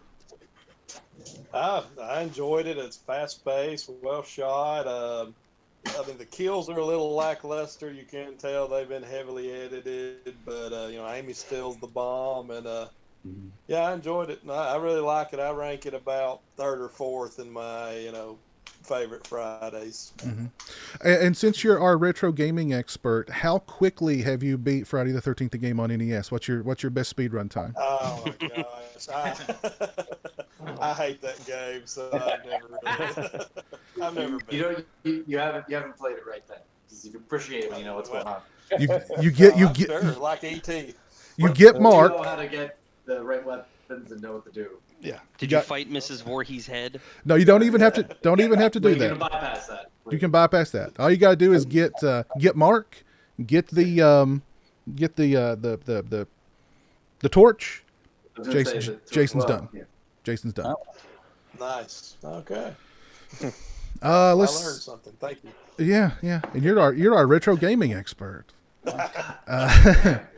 Eric. Not a gamer though. Eric, thoughts on Friday the 13th Part 2? A lot of the things that Mike mentioned earlier is kind of how I feel. I really like how it feels very much. Obviously, it's a sequel to Part 1, but like in terms of like the cinematography and even just like the way the shots are framed, it feels like a piece. Like they were shot almost like in the one right after the other. So I like it from that perspective. I like the continued continuity. I like the emphasis on the characters. So you kind of care when these guys die. Like, they're just a bunch of people doing a job in the summer and Jason comes and kills them. In terms of my ranking, I'd have to think about that more. I mean, I think I've said before, like Part 4 is probably my absolute favorite. 3 is probably, third or fourth. But it's good. Like, again, I give this, it's a great sequel that finds a way to sort of rewire the story of the first one so that it can actually be a sequel.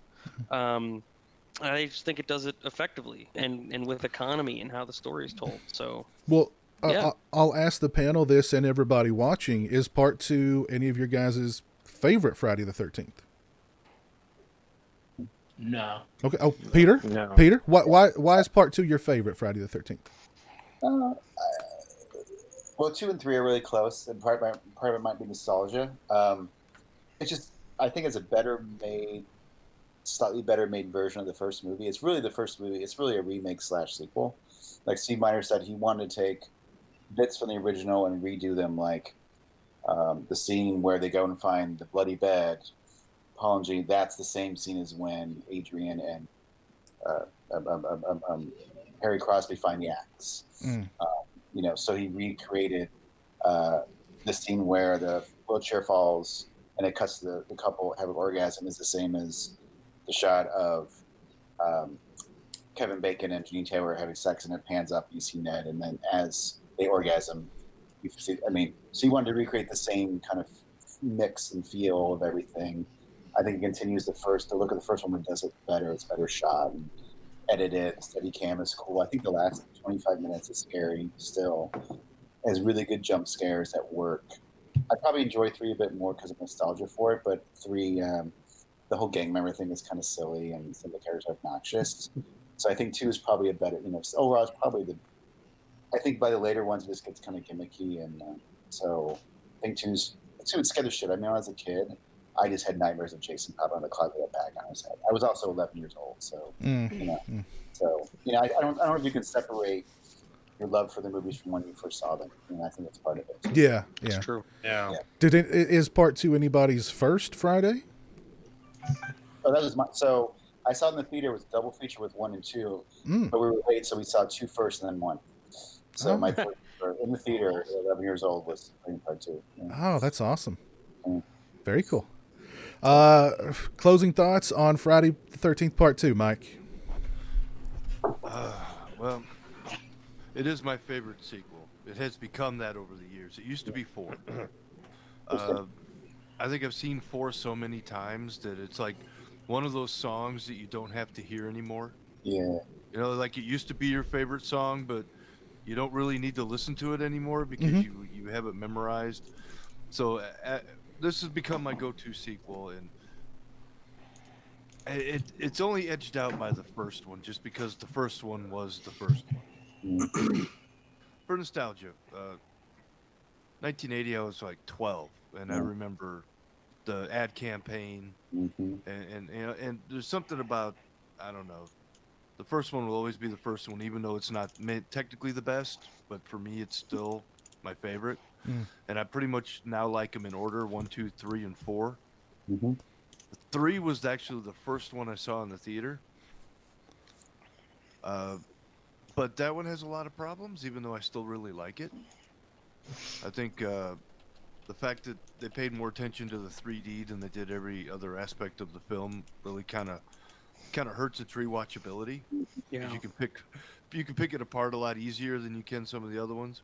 And then after 4, it's just like I think I really do like them in order: 1, 2, 3, 4, 5, and 6. Although 6 again is a lot like 4. It's I've seen it so many times that I don't feel like I need to see it again, even though it's great, and I might actually like it more than 5. I've seen it so many more times that 5 is its own thing. But 2 is my go-to sequel. I definitely think it captured the essence of the first one the best, as I said before, and I really enjoyed watching with you guys. I'm glad that was the one we watched. Okay. We also have hold on. Warrington wants to say something. Oh no! This was my movie, damn it! This was my movie. I played Jason the whole time. Yeah, and unfortunately now that Steve's gone, he can really say that, and he does every time he gets the opportunity. Screw you, Mike. Now that he's not afraid of getting his ass kicked. Exactly. Stingray, closing thoughts on Friday the 13th Part 2. Yeah, I just pretty much echo what the other guys have said so far. I love the characters. I think they're great. Love Amy Steele, of course. This is my favorite. Sometimes I usually flip flop between 2 and 4. I think 4 has kind of edged it out lately. But, yeah, man, great film. I'm glad to be able to watch this one with you guys and Peter especially. Yeah, right on. Raiho, Monty, Stone, thoughts? Well, I'll just say that the first one I saw was part 3 when I was 10 years old, and I was so determined to start watching the rest of them that I walked 6 miles to buy a VHS tape of the original for $9.99, and I will never forget that. And that's how I became a fan of the franchise. That being said, it's always it took me years to fully appreciate part 2. I was never comfortable with the whole Jason as the son killer thing, and the irony, of course, being that the creators wanted to do an anthology, which at the time I probably would have voted for that. But look, I mean, part 2, I got to admit, I've started to come around on it a lot more, and I think it's a very well done, very strong sequel. It's just not my personal favorite, but I have a lot of respect for it. Right on. Yes. Raiho? It's my second favorite. I have an affinity for 3 that I can't drop. I know it's probably the worst acted, but I just love that movie. But I'll hold that this is the scariest in my opinion. I don't know what it is about the scenes with Ginny running through the dark, and Sackhead Jason chasing her and all that stuff. I remember watching it for the first time. To this day, I was literally like, not very often I'm actually scared watching a horror movie, and I was like looking over the pillow. You know what I mean? Like, that actually scared me. To this day, I still think it's the scariest. Mm-hmm. Well, Peter, do you need to run? Yeah, about a couple minutes. Yeah. So, yeah. Let's. Guys. Yeah. What was that? Well, just yeah. Bless. I've book is awesome. Thank you. Yes. I've put links. Still in my living room by the coffee table at all times. I've put links in the description of the stream for both Peter's book and for the Crystal Lake Memories Blu-ray. So if you don't own the Crystal Lake Memories book, you've got to. And that the Crystal Lake Memories documentary is like 18 hours long. It's the greatest. If you're a fan of Friday the 13th, you have to own this freaking. Actually, it was holding it in my hands today. Every time I pick it up, I'm like, it's so heavy. The DVD Blu-ray. It's like how many discs? I just apologize for acting in it. I apologize. That's awesome. It's so good. Anybody else closing thoughts on Friday the 13th Part 2? Two is the first one the first Friday I saw was Final Chapter before there was 5 or the rest of them. And I actually saw part 2 on a local TV station back in Cleveland, like, I don't know, 1988 or 87, somewhere in there. But I always like the fact that the Jason in 2 looks like it could, like, something you'd see on Cold Case Files. Like, it looks like a real dude who'd do something like that. So I think it's very creepy, and I love the shed, and I love the campfire. The campfire scene that they use in the montage of 4, I just think that really makes part 2 so much more creepier. And I love continuity in early 80s horror films, which is something they don't do anymore. Yeah. The lack of continuity, I'm a stickler for that. I want the same actors. I want the same storylines. When you change them and you ignore them, it just grinds my gears. So I love the fact that they kept the continuity and they kept the grit of the original film and polished it. It's a very, very strong sequel. Not my favorite, but it's definitely in my top 5. Right on. Piz, I'll say something real quick if I can. Yeah, go ahead. I remember when I first really got hooked on horror around 2008 or 9, and I saved up every dime I had, and I bought every Friday the 13th special edition DVD. I binged them all, and then I started watching the special features, and I think 2 was the very first one I watched the special features on, and I remember seeing Peter in that. And you were interviewing somebody in part 2. I forgot what it was, but you were talking. I think it's where you actually said the Friday the 13th outgrossed The Shining and stuff, and that's how I learned about all this stuff. I thought it was amazing, but I remember it said something about author of the book, and I was like, so I looked it up. And that's how I found out about the book, was that. And I'm remembering that now, and it's just amazing to me that all these years later I got to watch the movie with you via the internet. I just think that's amazing, man. I just think that's so freaking cool. I do. So wow, it just kind of hit me all of a sudden. So it's crazy. This movie's 39 years old, and the first one's 40 years old. Oh my god! Yeah. 40th anniversary. 40th anniversary steelbook. According to Kevin Bacon. Right. It's actually it's a metal pack. It's a metal pack. It's the same disc that's been on all the other Paramount Blu-ray releases, but it's in a metal pack this time around. So, but Peter, thank you so much for hanging out with us tonight, and It's an honor, man. Yeah, it's always such a pleasure and so much fun to hang out with you and talk about these movies. And thanks for doing this. No, thank you guys for having Thank you. I look forward to every Friday 13th. So, it's become a ritual now. So, yeah. We're going back in the circle now and going back to the beginning and seeing. Yeah. So I think the first we ever did Piswell was part 3, wasn't it? I think. Did we do? Chapter? It was early on because I missed it and I was raw. 2013, we did one of our first megasodes, and I think you were a part of that. Oh, yeah. Wow. I think we may have done. Did we? I don't think we did part 3, Peter. Oh, no, you're right. We started with final chapter. So okay. Yeah. So we didn't do part 3 with Peter? No. We did not do part 3 with Peter. So where you did? No, not with Peter. I missed it. Not with Peter. I missed it too. I got all these years. I'm pretty sure Peter was not in. When's the next Friday the 13th? November 13th. November 13th. Are you free? Are you free? We just one 3. No. Wait a minute. We have done 3. Hold on one second. I thought we did 3 and I missed it. I could be sure. I had to miss it for some reason, and I was really bummed. Because I was looking forward to it, and I had to travel or something. I'm sure we did part 3 years ago with Peter and with Sean Richards, who did the. That's right. Yes. Who did the documentary? Yes. Yes, I knew I missed that. After maybe we haven't done 5 or I think we did 6, 7, and 8, right? We've done 5. I think that at this point the only ones we haven't done are like Jason Goes to Hell on. Oh, the New Line ones. Okay. Yeah, we've not done it. We can skip those, right? We don't have to. Well, yeah. We can just do November's gotta have something. Well, I can't say too much. I'm just warning secrecy, but there'll be some new stuff to talk about around November time. So, nice. Yay. Well, actually, somebody in the chat was asking about what projects you're currently working on. Is there any? Yeah, I see you had lots of pictures for Heart of Darkness. Yes. So we got Jason Goes to Heart of Darkness coming. That'll also be around. I don't know. There's no exact date yet, but it's hopefully this year. We did a bunch of interviews. I think we have like 1 or 2 more editing that and putting that together, and then work on another book, a slasher book on 90s slashers, like Scream and stuff. Another table book.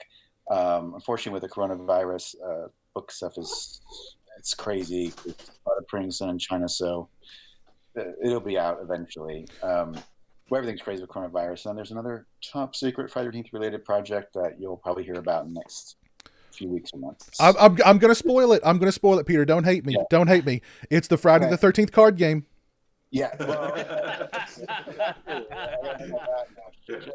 I get the rights first, so yeah. It's some cool stuff coming. So, but if they figure out the lawsuit, and we'll be good to go. Yeah. Hopefully that wraps up here pretty soon, so we can move on from all that craziness. Yeah. But Peter, we'll let you go again. Thank you so much for joining us. Have a great, safe, healthy Friday the 13th. Yes. Thank you, Peter. All right. Hey, Pete, it was nice seeing you again, bud. Great, you guys. Thank you. Later, buddy. A pleasure. A pleasure. Yeah, you too. Oh, goodness. Always good to have Peter here hanging out with us for a Friday the 13th live I've comment. always said he's the unofficial. Very fun. He's the unofficial. The unofficial. Hold on. Let's. Warrington, do you have anything nice to say about Peter? Yeah, he's pretty cool, I guess. I don't know. He's all right. But and also, I mean, goodness gracious, we have got the triumphant return of B Movie Mike. Yes, I know. How so can we glaze over that? So I mean, and Monty and Eric all in the show. Sorry, Mike. I was just saying, Peter was the guest of honor. I was just here. But it was good. It's good having you back in the fold. It's good to see you again, and yeah, hopefully, you'll be able to become a regular again. Yeah, I'm back. All right, cool. I know we've had a lot of people in the chats asking about you, and I've had I don't know how many people message me like, "What's up with Mike?" And I'm like, last I heard, he's in Folsom. I think he's going to be there for a while. I won't tell you why. He's going to be there for a while, though. I think. But property is very complicated following the 2008 housing crash. Yeah. It's not as, nothing's as easy as it used to be, and this is even more difficult. But Yeah. then of course it was, lots of work. I think I worked 676 hours of overtime last year. What? Jesus Christ. Damn. Like 500 hours more than I did the year before. So I was kind of a busy guy last year. Yeah, yeah. little bit in the pocket there. It's a bit of a workaholic there, but it pays off. Well, Mike, I hope if you want something, you got to do the work, man. That's true. Yeah. I was going to say, Mike, I hope you're not on salary. Yeah. I was on salary. There's no way. No way. Yeah. Oh God, man. Mike, I remember the first Sausage Factor I did was you were on there. That was the first one that I was on was the Halloween review one. That very heated Oh yeah, that was a good one. That was my my interest. That was a heated show. I was like, what did I walk into? Halloween that was the 2018 one, yeah. Ooh, that was a rough show. Justin, I remember you sent me a message. You were like, you hung in there. I was like, that was a rough show. That show was rough. What was this? I gotta go back and watch this. I gotta go back and watch this one.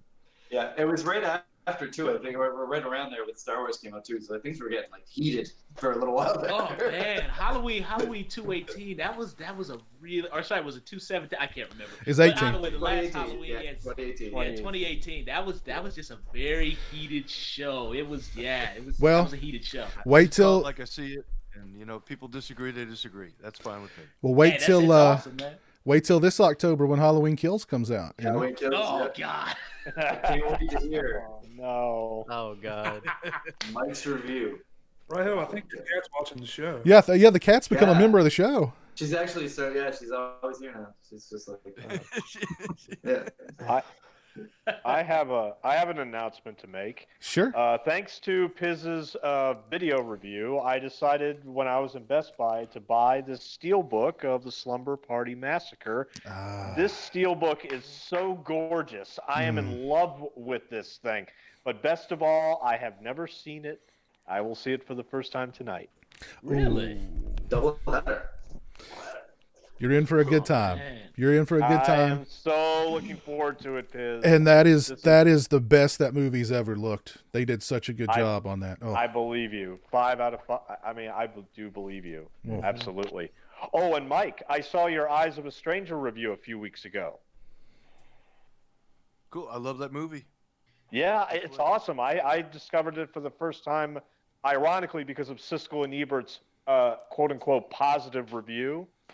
No, but it's true. Watch it. They're actually positive about it. They still gave it thumbs down, but they're still positive about it. And I watched it. I thought it was great. I thought it was terrific. Yeah. Stone, check out Blue Ruin, man. If you like Green Room, I love Blue Ruin. Oh, Blue Ruin's good. I'm going to watch Blue Ruin. I mean, I watched Green Room again, actually, a couple days ago. It's the same guy. It's Jeremy Saulnier. Jeremy Saulnier, yeah. I love Blue Ruin. Everything he's done is good, actually.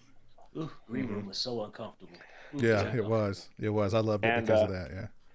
I also bought this on Blu-ray. One of the best films of the year. If you have not seen this movie, why? I'm gonna stream that tonight, bro. I watched that 2 nights ago. Dude. I didn't know it was one of the best A24. Ever. I did not know it was A24. Yeah, I Sandler. love it. A24.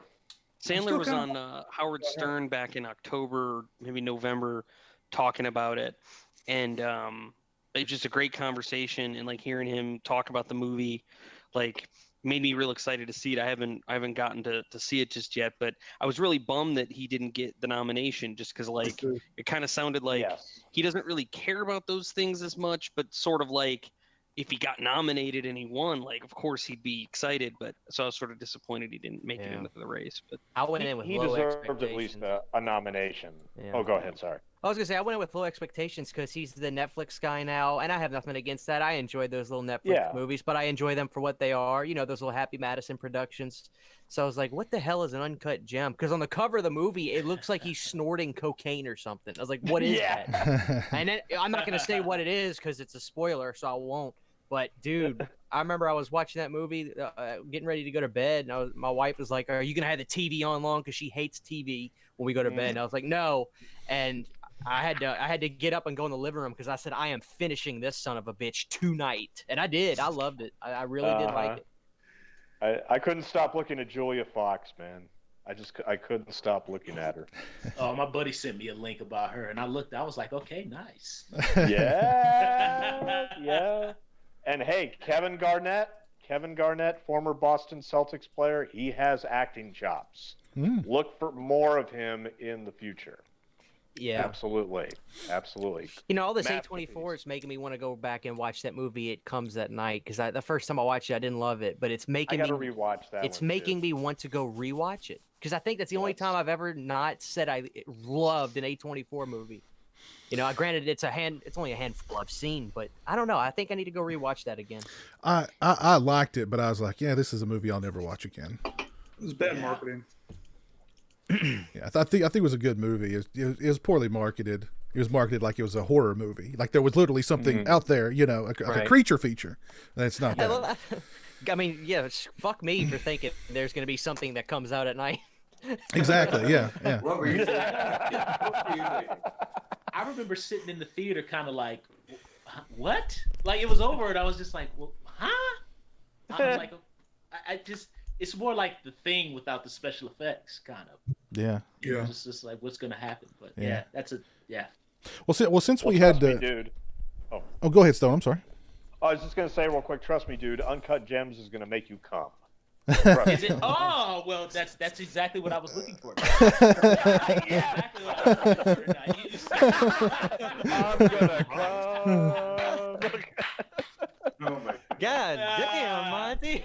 Shit is getting crazy in here tonight. I don't know what is going on with me tonight. I am just really wacky tonight, guys. It was Uncut Gems or Pornhub tonight. Well, Monty, we've not seen you in a while. Why don't you give us an update, man? How's things going for you? How's life? Well, you know, bro, everything is going fine, Jay. You know, it's just, you know, I've been doing these nights, man, and this night shift is really, it's really been messing with my sleep a lot. But, you know, going back into school, finish up my nursing degree, and, you know, dealing with the craziness of the hospital and, you know, and those other things that we talked about before off camera, finishing up that kind of stuff. And, you know, it's just been a grind, man. But, you know, I haven't done any YouTube videos, I think, in a while. But I'm going to hop back in. It's just because, you know, it requires a lot of energy, as you guys know. So it's just, just a lot of times been relegated to work and school and that other stuff. So, but I'm trying to get back in the groove. Yeah, right on. Good. Well, we kind of had to rush a little bit when we started the show because we only had a limited amount of time with Peter. But have you guys seen any good, bad, or indifferent movies lately you want to share?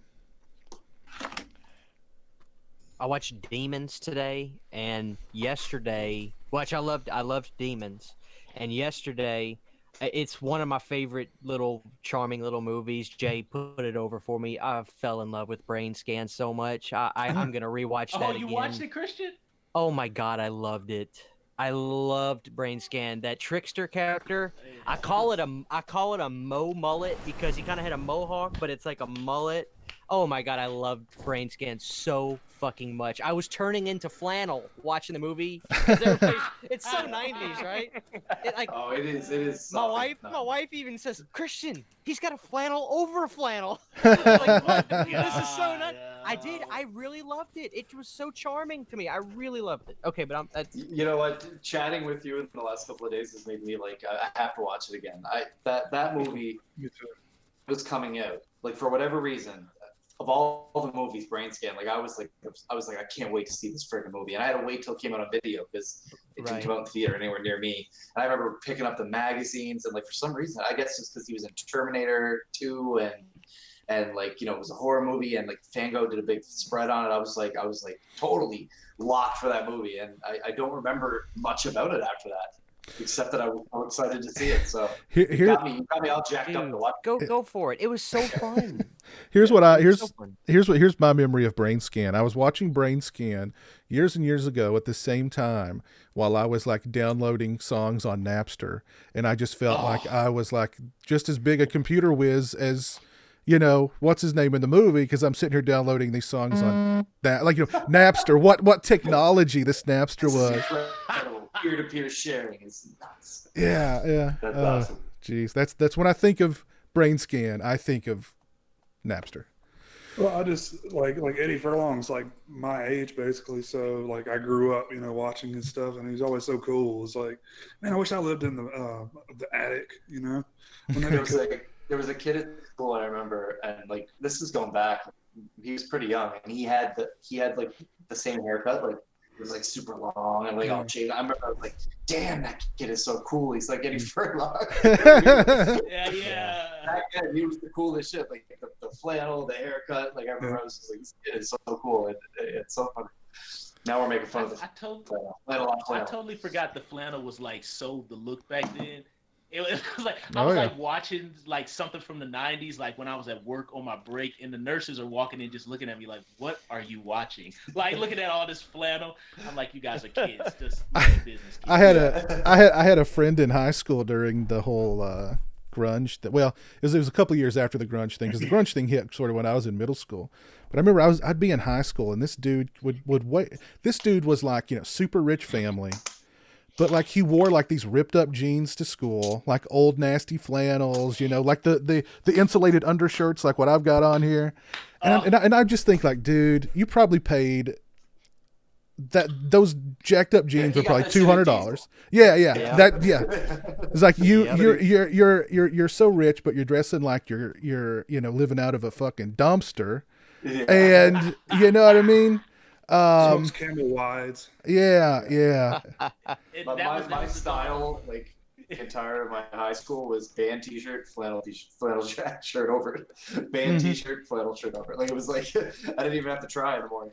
That was this guy too, man. That was this guy too. Like even in the summer, it's like flannel shirt, you know, the undershirt on under it. It's like, dude. Oh my god, that was the dawn of the combat boots too. Like, he had boots. Combat boots that like everybody was wearing. Like every rapper and every like grunge kid had the combat boots. The Timberlands. The Timberlands. Like I think I was watching like an old MC Hammer. Like it was when he was Hammer on Death Row. And he had on black combat boots, and I'm just like watching it, like, oh my god. I had to have the Doc Martens. I remember that. I had to have the Doc Martens. He had the boots too. He had the. It's like he went to you know, you would get those magazines from like the those catalogs from like the fancy whatever clothing stores.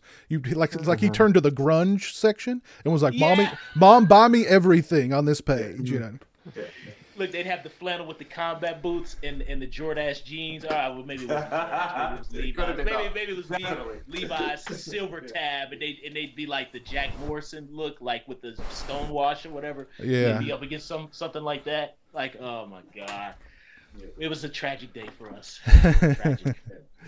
I'd take that over what the rappers are wearing these days any day. Oh, I don't even want to talk about these kids now. Super tight jeans, man. Fellas, now most of us on this panel are big gentlemen. We're all big gentlemen. How hard is it for you all to find jeans? I just go to Costco, man. $25. Yeah. They're stretchy. I was struggling, bro. I was struggling. Listen, man, JCPenney, man. JCPenney has, you know, go to the big and tall section of JCPenney, dude. JCPenney's? Because I take Piz. I went to get some jeans yesterday, and it said straight leg, and I put them on in the dressing room. And I was like, there's no way I'm walking out the house with it. It's not going to happen. Yeah. It's not going to happen. No.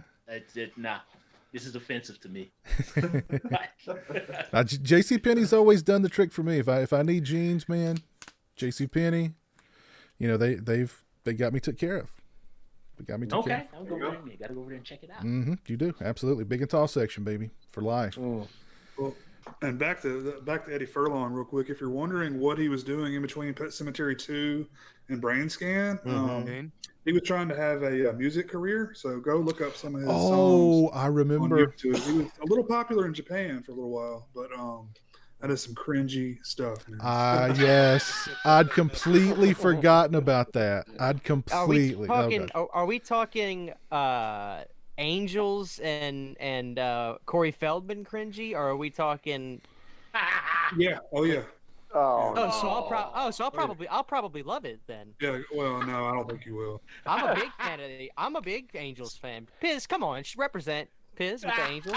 I can't even co-sign on Corey Feldman's music. Corey Feldman. Corey Feldman. At the beginning of that documentary, there's a Corey Feldman song. Oh God. And I mean, it's written for Corey Haim, and it's about how much he loved Corey Haim and blah blah. But I'm just thinking, like, dude, hire a real singer to sing that thing, because I mean, he's not a singer. I'm serious, man. I'm turning 40 this year, and I want to do something special. I was like wanting to see how much he would charge to like come out to my place and like put on a show. $78,000. Wouldn't that be awesome? I'd be down for it. The Angels will be there. The Angels will be there. Anybody else see anything good, bad, or indifferent? Lauren in the chat says he saw a new Indonesian horror film called Unina Bobo. Okay. And he loves the Indonesian horror scene right now. I bet Lauren's seen it. Twice. Twice. Unina Bubu or Bobo. Interesting. I've been in a weird mood lately. It was about a week ago. I watched "Don't Be a Menace to South Central While Drinking Your Juice in the Hood." Juice in the Hood. Oh God! I have no idea why I watched that movie, but I watched it. You know, it hasn't really aged well, but there's still some good laughs in it. I still enjoyed it. Hell yeah. I got these cheeseburgers, man. I think my favorite scene in that movie is the guy who's supposed to be like the Muslim brother, and then he goes, "Excuse me, my fine sister, can you tap that white girl over there?" That's my favorite scene. I love that. That is like so hilarious to me. I'm just like, wow. There was a for some reason YouTube recommended me a clip from CB4 the other day. Oh my God. And I was like I was like, oh my God, I'd completely forgotten about CB4. And the collectively forgot about CB4 until this moment. The clip that it had recommended to me was, you remember the movie where they all go solo? Yeah. And the one guy does the song where he's like, "I'm black, y'all, and I'm black, y'all." I listened to that like 25 times, dude. That's the entire. And what I love is there's no lyrics. No. There's no lyrics. It's just all hook. Yeah. It's just that I'm black, bliggity black. I was like, what? Like, and I think the other song is "Sweat on My." I guess we can't say it on YouTube now, but that is my personal favorite. I listen to that in the car. That movie always reminded me of Fear of a Black Hat. Yes. Fear of a Black Hat. Yep. That's Rusty Cundiff's movie. Yes, I actually like that one better. That's a better movie. Yeah. Fear of the Black Cat's better. Yeah. Oh goodness gracious. Supposedly, Rusty Cundiff said Chris Rock stole from them first. They said their movie was done first, so he said. But who's to say? Yeah, that's what he said. I really do, because they're very similar. Yeah, they're the same. They're the same movie. Yep. Didn't Rusty Cundiff just do Tales from the Hood too? Oh, it's so awful. I heard it's not good. Yeah, it's pretty bad. It's so awful. I watch anything. I just could not finish it. It's terrible. I like the first one. I like the first one a lot too. That's the only reason I really wanted to check out the second one. And I just had a bad. everybody was telling me, dude, it's bad. It's bad. I was like, well, you don't know what you're talking about. Come on. I bought it. That too, Christian. It's terrible. You know what I mean? I don't really want to comment on it. I just would say the first one is awesome, and that's really the only good one. Yeah. You know, there's nothing I can really say that will not get me in trouble. Oh, Christian, did you watch Tenebrae? It was fantastic. Okay. It was very good. It's my favorite so far. It's definitely my favorite so far. I had a question I was going to ask everybody on the panel to help me out too while I'm thinking about this. These are 2 movies. I'm either going to watch one of these tonight. I haven't seen either one of them, so don't spoil nothing for me. Should tonight be Street Trash or Popcorn? Oh God, it's Popcorn. Popcorn. We got one for Popcorn. Oh gosh. I'll go Street Trash. I Street say Street okay. Trash. Yeah. Love them both. Uh-oh. It's, Come on, Monty, you're losing. Street Trash. I love Popcorn. it's been a long time since I've seen Street Trash. I don't remember very much about Street Trash. That long since it's been Street Trash. I can't even remember Popcorn. I have seen it, but I can't remember if it's Street Trash. I remember. I might have to go with Popcorn because it's got Jill Schoelen in it, and I love Jill Schoelen. I need big money overtime. B movie Mike to let me know. It's a dead tie right now. Oh man.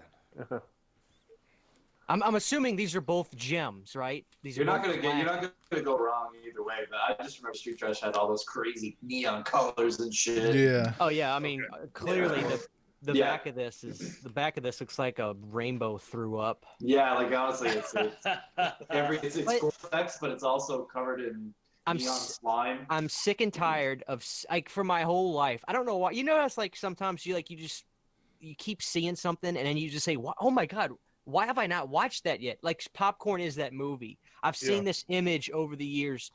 I remember grabbing it at Blockbuster, seeing people at conventions wearing T-shirts, seeing it just keeps getting mentioned. And I'm like, you know what? I would want to watch that one day. Mm-hmm. You know, it just never dawned on me to watch the movie Popcorn. But Street Trash looks like my kind of film. Yeah, I think you like it there, but you can go either way, man. Okay. I never understood the hate for Popcorn. I remember when Popcorn first came out, a buddy of mine in elementary school, he was like, I can't remember the words we used. I think he was like, it sucks. And then when I saw it, I was like, I thought it was pretty good. I always liked it. It's got some problems because it had production problems and the director was fired and they shot it in Jamaica. They shot it in Jamaica. Yeah, it's produced by Bob Clark and it was directed. Jamaica, man. It was originally directed by oh gosh, what's his name? He was in Children Shouldn't Play with Dead Things, and he co-wrote. I think he co-wrote Death Dream. I can't think of his name, but he was the original director, and he got fired after a few days, and they had to bring in another director, and I think they had to put the movie on hold for a while, and so I mean there were issues. Oh. I will say the chat is blowing up Popcorn. You're gonna have to go with Popcorn according to the chat. I think Popcorn just got so much love because it was not available for so long. I think I'm probably gonna have to Popcorn and I remember 976 Evil. They're the 2 movies that I used to see the cover of all the time and then didn't watch for years. Oh my God, I love 976 Evil. Yeah, but those were 2 that I remember seeing them. I remember going to like random corner stores that had like 3 tapes and it would be 976 Evil and Popcorn. You know what I mean? Like, that's so cool, man. These movies, like, they that's just so followed cool. me everywhere. So I remember it was years later. So. I'm probably gonna have to go with Street Trash because I think it's more fun. Yeah. Okay. Yeah, I had to. The name of that movie just it screams, "This is your movie, Christian." I'm sure I'm gonna love them both. You know. And yeah, I really want to spoil something right here, but no, you watch it and let us know when you talk about it next week. Yeah, good deal. I have both of them watched by next week. And Piz, real quick, while I'm thinking about this, sorry, but I ordered a movie today off of your recommend called Skinner that I can't wait to see. Ted Raimi. When you said Ted Raimi starred in it, I was like, my dreams have come true. I'd love to see a Ted Raimi movie. So yeah, really interesting movie. Really interesting movie. Ricky Lake. Ricky Lake is in there, right? Yep, Tracy Lords. Yeah. That was a selling point too. Well, it's a very covered up. I love Ricky Lake. I love Ricky Lake so much. It's a very covered up Tracy Lords, so don't worry about that. Cameron's joined us. What's up, Cameron? How you doing, man? Are we even still on? Yeah, we're still live. Oh, okay. I just missed the whole Friday the 13th part. I posted in our chat just now that Kevin Bacon just actually acknowledged Friday the 13th in a tweet. I couldn't believe it. Yeah. So Peter mentioned that earlier. That was pretty cool. Yeah. And hearing you guys talk about popcorn and stuff, a couple things just literally pops up when I hear about that. Like Same thing happened with I Madman. That was a movie that like no one could get for so long, so it became like super, like I Madman, and then Scream Factory drops it and nobody talks about it again. But the thing that really gets in my, because I interviewed Jill Schloen for my channel, and she's a darling, and we should try to get her on the show sometime. Do you remember the Dead Pit? Because they're coming back, Dead Pit, right? CK's still waiting on that one. Yeah. Did they do the auction? No, but they did a live test the other day. But what made me laugh is that, do you remember when they like accidentally caused a crap storm to happen when they said something about like, oh, popcorn's coming out and who's gonna buy that but just the popcorn Facebook fan group, and like all hell broke loose on their channel. Oh, I vaguely remember that. That lasted like a couple of weeks. They got so much hate mail and messages, and I mean, I understand, because like who the hell's heard about that movie but like the hardcore of the hardcore horror fans that grew up at that time, you know. I do remember the TV trailers for that. That movie actually had a budget for marketing, but nobody went to see it. Yeah. Buy a bag, go home in a box. Well, how's everything going with you, Chris? I'm sorry, Cameron. Oh, good. Out here in California, we are on pretty much lockdown out here. Like all the restaurants, every government building's like shut down. I can't even film this weekend because we lost all our locations because of this national emergency now. So hopefully that gets fixed soon. But yeah, it's everything's on lockdown now. I mean, like movie theaters will only sell a quarter of the seats now because they have to comply with no more than 100 people in one room at one time. I was gonna say it's 150 here, so they're doing the same thing. They're yeah. Well, they weren't sure at first if it was 100 people total in the building or per room, because if it was the building, every theater would shut down. Yeah. So. Wow. But I mean, have a drive-in theater about 3 miles from my house. Yeah. So I'll be going to the drive-in. But see, this is the time that Hollywood should be like, you know what? This is when we're gonna drop Fast and Furious 9 on streaming, like the Friday it comes out. Like, just do a test and see how. You know, I bet you something like that would blow up. Kind of like when they went through with Zoolander right after September 11th, and that movie made like $200 million because everyone just wanted to see something stupid after 9/11. I don't know. I think this is the time that you could test out that if everyone's sitting at home, you know, this is when you drop Mulan on Disney streaming and watch what happens. I completely agree. They've been wanting to do this for years. Why not take the opportunity to see what happens? Test market, throw something out there. But Mulan's going to tank anyway. So so for fire the TV screens for. Yeah, I don't know. But yeah, I think this is a good opportunity to try. I mean, everyone's home anyway. Might as well.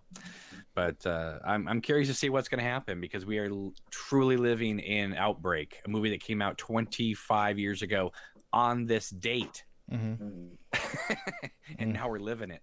So they were crazy at the grocery store yesterday, man. I went to the grocery store. It was insane. Like, I went around the corner and me and this dude crashed head on, cart to cart. And he kind of looked at me like he was like ready to like do me damage. I was kind of like, oh, bro, like, wait a minute, bro, it's okay. It's an accident. Yeah, there are no. I was in Target today. Chill. There's no diapers in Target, no wipes in Target, nothing. It's like, empty. I don't know, but like I'm in Nova Scotia here. There are no cases in Nova Scotia. There's none in New Brunswick. There's one in New Brunswick that's unconfirmed. Like, there's nothing around us. My wife went to the grocery store tonight, and she was like sending me pictures, and it was like a wasteland. Like, it was absolutely ripped apart. And I was like, there is nothing going on here, and yet you can't go get like. However, I must say, something's okay with the world, because she brought me back fudge covered Nutter Butters, so I'm just like, very nice. And fudge covered Oreos. So like life is good. I don't know. I'm just chilling back here. I like toilet paper. I can't wipe my ass, but like I can eat. Yeah. $500 for shipping, and this could be yours. Yeah. Look.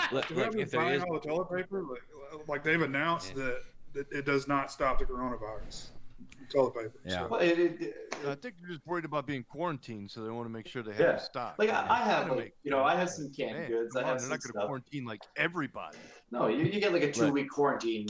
You know, like you gotta I'm have more some stuff. concerned In. with There's one thing I'm looking forward to if we're stuck in a quarantine, and that's catching up on all that. Holy smokes, Cameron! Yeah, I have a lot of stuff to get through. So. Yeah, jeez. You could build a table or like a. Yeah. I don't know. No, So- actually, That's it. You see my movie collection? 2 weeks? That's the best you could do? Yeah. So Cameron, do you have an announcement that you're going to be making tonight? about I don't. Guess not. Well, I guess not. Lauren posted in the chat that you should Oh. have an announcement tonight. Oh, okay. Well, I did post yesterday on Twitter that he and I haven't. I think we're gonna start next week as kind of a test thing, but we're gonna do like a 1 hour podcast or video podcast, like a week or every other week, whatever. About we're gonna take 2 movies, and we're either gonna talk about them in terms of like similar theme, or we're gonna talk about original versus remake, or theatrical versus director's cut. And so we're going to take 2 films each show and do one of those 3 things with it. Oh, cool. Right on, right on. I'll be watching that. So our first show is going to be Rocky Horror versus Repo the Genetic Opera, because there's a lot of similarities between those 2 if you think about it, in terms of having the writer of both play the supporting narrator of both pieces and things like that. So. But I don't know. I don't know where we're gonna. I mean, we're gonna get into some weird stuff. I mean, we were talking things like, what is that? Curse of the Cat people, and bringing up My Sucky Teen Romance. I mean, just strange things. But he already nixed that we cannot do The Good Son versus Orphan, and I thought, oh, come on. Oh. That's another Siskel and Ebert favorite. They love The Good Son. Yeah, but The Orphan is not bad. I don't know why they're doing a sequel now, but that first movie is pretty good, I thought. I've never seen The Orphan. I've never seen Repo either. I got to check those out. Oh, Repo Genetic Opera. I mean, that's something. That's something. I saw the clips and I was like, yeah, this is up my alley. It's weird. Oh yeah, and I'm surprised every Buffy fan doesn't own it. So. Yeah, I've actually not even seen. I don't know how many people recommend it to me, but I've still not seen it. Repo the Genetic Opera. Yeah. You and Jeremy would be all over that movie. Because it's Darren Lynn Bousman actually got Paris Hilton to do a good performance. Wow. Well, I mean, that's good God. Yeah. Jeez, oh Pete. And she can't even act in real life. No. It's just crazy. No. Oh, goodness gracious. So that should start, I think, next week. We're going to do, I think, 4 episodes, just to kind of see what the audience is. If people like it, we'll continue. If not, then we'll move on and do something else. Cool. So. Oh, goodness. Gibbs, what's going on in the retro gaming corner tonight? Well, since I mentioned it last week and misnamed it, I've decided to do Centipede Infestation here. Oh. Wow. Yeah, for the Wii. It's a Way Forward company, does a lot of modern remakes of classics. They took the Centipede franchise, and it's a nice little shooter. It's a lot of fun, and it's pretty cheap. So it's 2011 release for the Nintendo Wii. Very cool. Nintendo Wii. Very cool. Huh? What we got going on in Stingray Spotlight tonight? Well, I'll just take a moment to kind of pimp out the films of Andy Sedaris. I don't know if you guys have heard of him before. Oh, yes. Oh yeah. Put out Picasso Trigger. And, Hard Ticket to Hawaii is probably his most popular film, but a really cool formula of using like former Playboy and Penthouse models, and then like having huge action stunts and stuff. Really, really cool, cheesy 80s stuff. So, oh yeah, if you like that kind of stuff, definitely check his stuff out. Oh yeah, really fun stuff. Yeah, I did reviews. What's that company? Oh geez, Mill Creek is putting all those movies out on Blu-ray. Oh, cool. Yeah. I reviewed Picasso Trigger, and what's the one where the snake comes out of the toilet? That one's awesome. Whatever it is, I forget the title, but fun, crazy, over the top. TNA. Yeah. Crazy movies. Yeah, a lot of fun. Yeah, I mean, it is what it is. It's it's not going to win any Oscars or anything, but it's cheesy fun. Mm-hmm. Kind of brings back like nostalgia for me. I was thinking about it earlier today. I was looking at that the Full Moon, whatever their streaming app. They're all on there. All of his films are on there. Oh, cool. I'm going to check that app out. I want to catch up on some of the Full Moon stuff I've missed. How much is that one for streaming? Do what? How much is that one? Probably $5 or $6, huh, Joe? $5-6, yeah. See, I want to see Bad Channels so bad, but I can't get it on Blu-ray or nothing. I think that'd be the only way I could see Bad Channels is to stream it. Yeah. Because I love Oyster Cult. You just do like the 7-day free trial and then. Yeah. I'm gonna have to. Yeah. It's funny because whenever I see Charles Band at Texas Frightmare, hey man, you streaming on the site? I said, yeah, I am. Just to leave me alone. I do like Charles though. He's a strange character. I love all those Full Moon movies. I was actually just watching a couple months ago. I was watching Subspecies. I don't remember which one it was, but Subspecies was the one full movie that really. I always thought it was very creepy. The first one, and of course, I mean, who could not love Doll Man versus Demonic Toys? Demonic Doll Man versus Demonic Toys. Yeah. Oh my God, man! Come on, Tim Thomerson. I mean, come on, man! You can't beat Trancers. I love, and Jackie Earle Haley is in Doll Man. Is he really? Doll Man, yes. He looks just like He's got that same Freddy Krueger looking face. I gotta go back and look at that. I didn't know that. I tore up the Full Moon sale. I bought the 12 movie Blu-ray set of the Puppet Masters. It's like a $140 box. I got it for $50, and I love it. I love the Puppet Master. I'm a Puppet Master fanatic, man. I got Puppet Master 1 through 9 at Walmart for $5. Like they had, like that DVD. Yeah.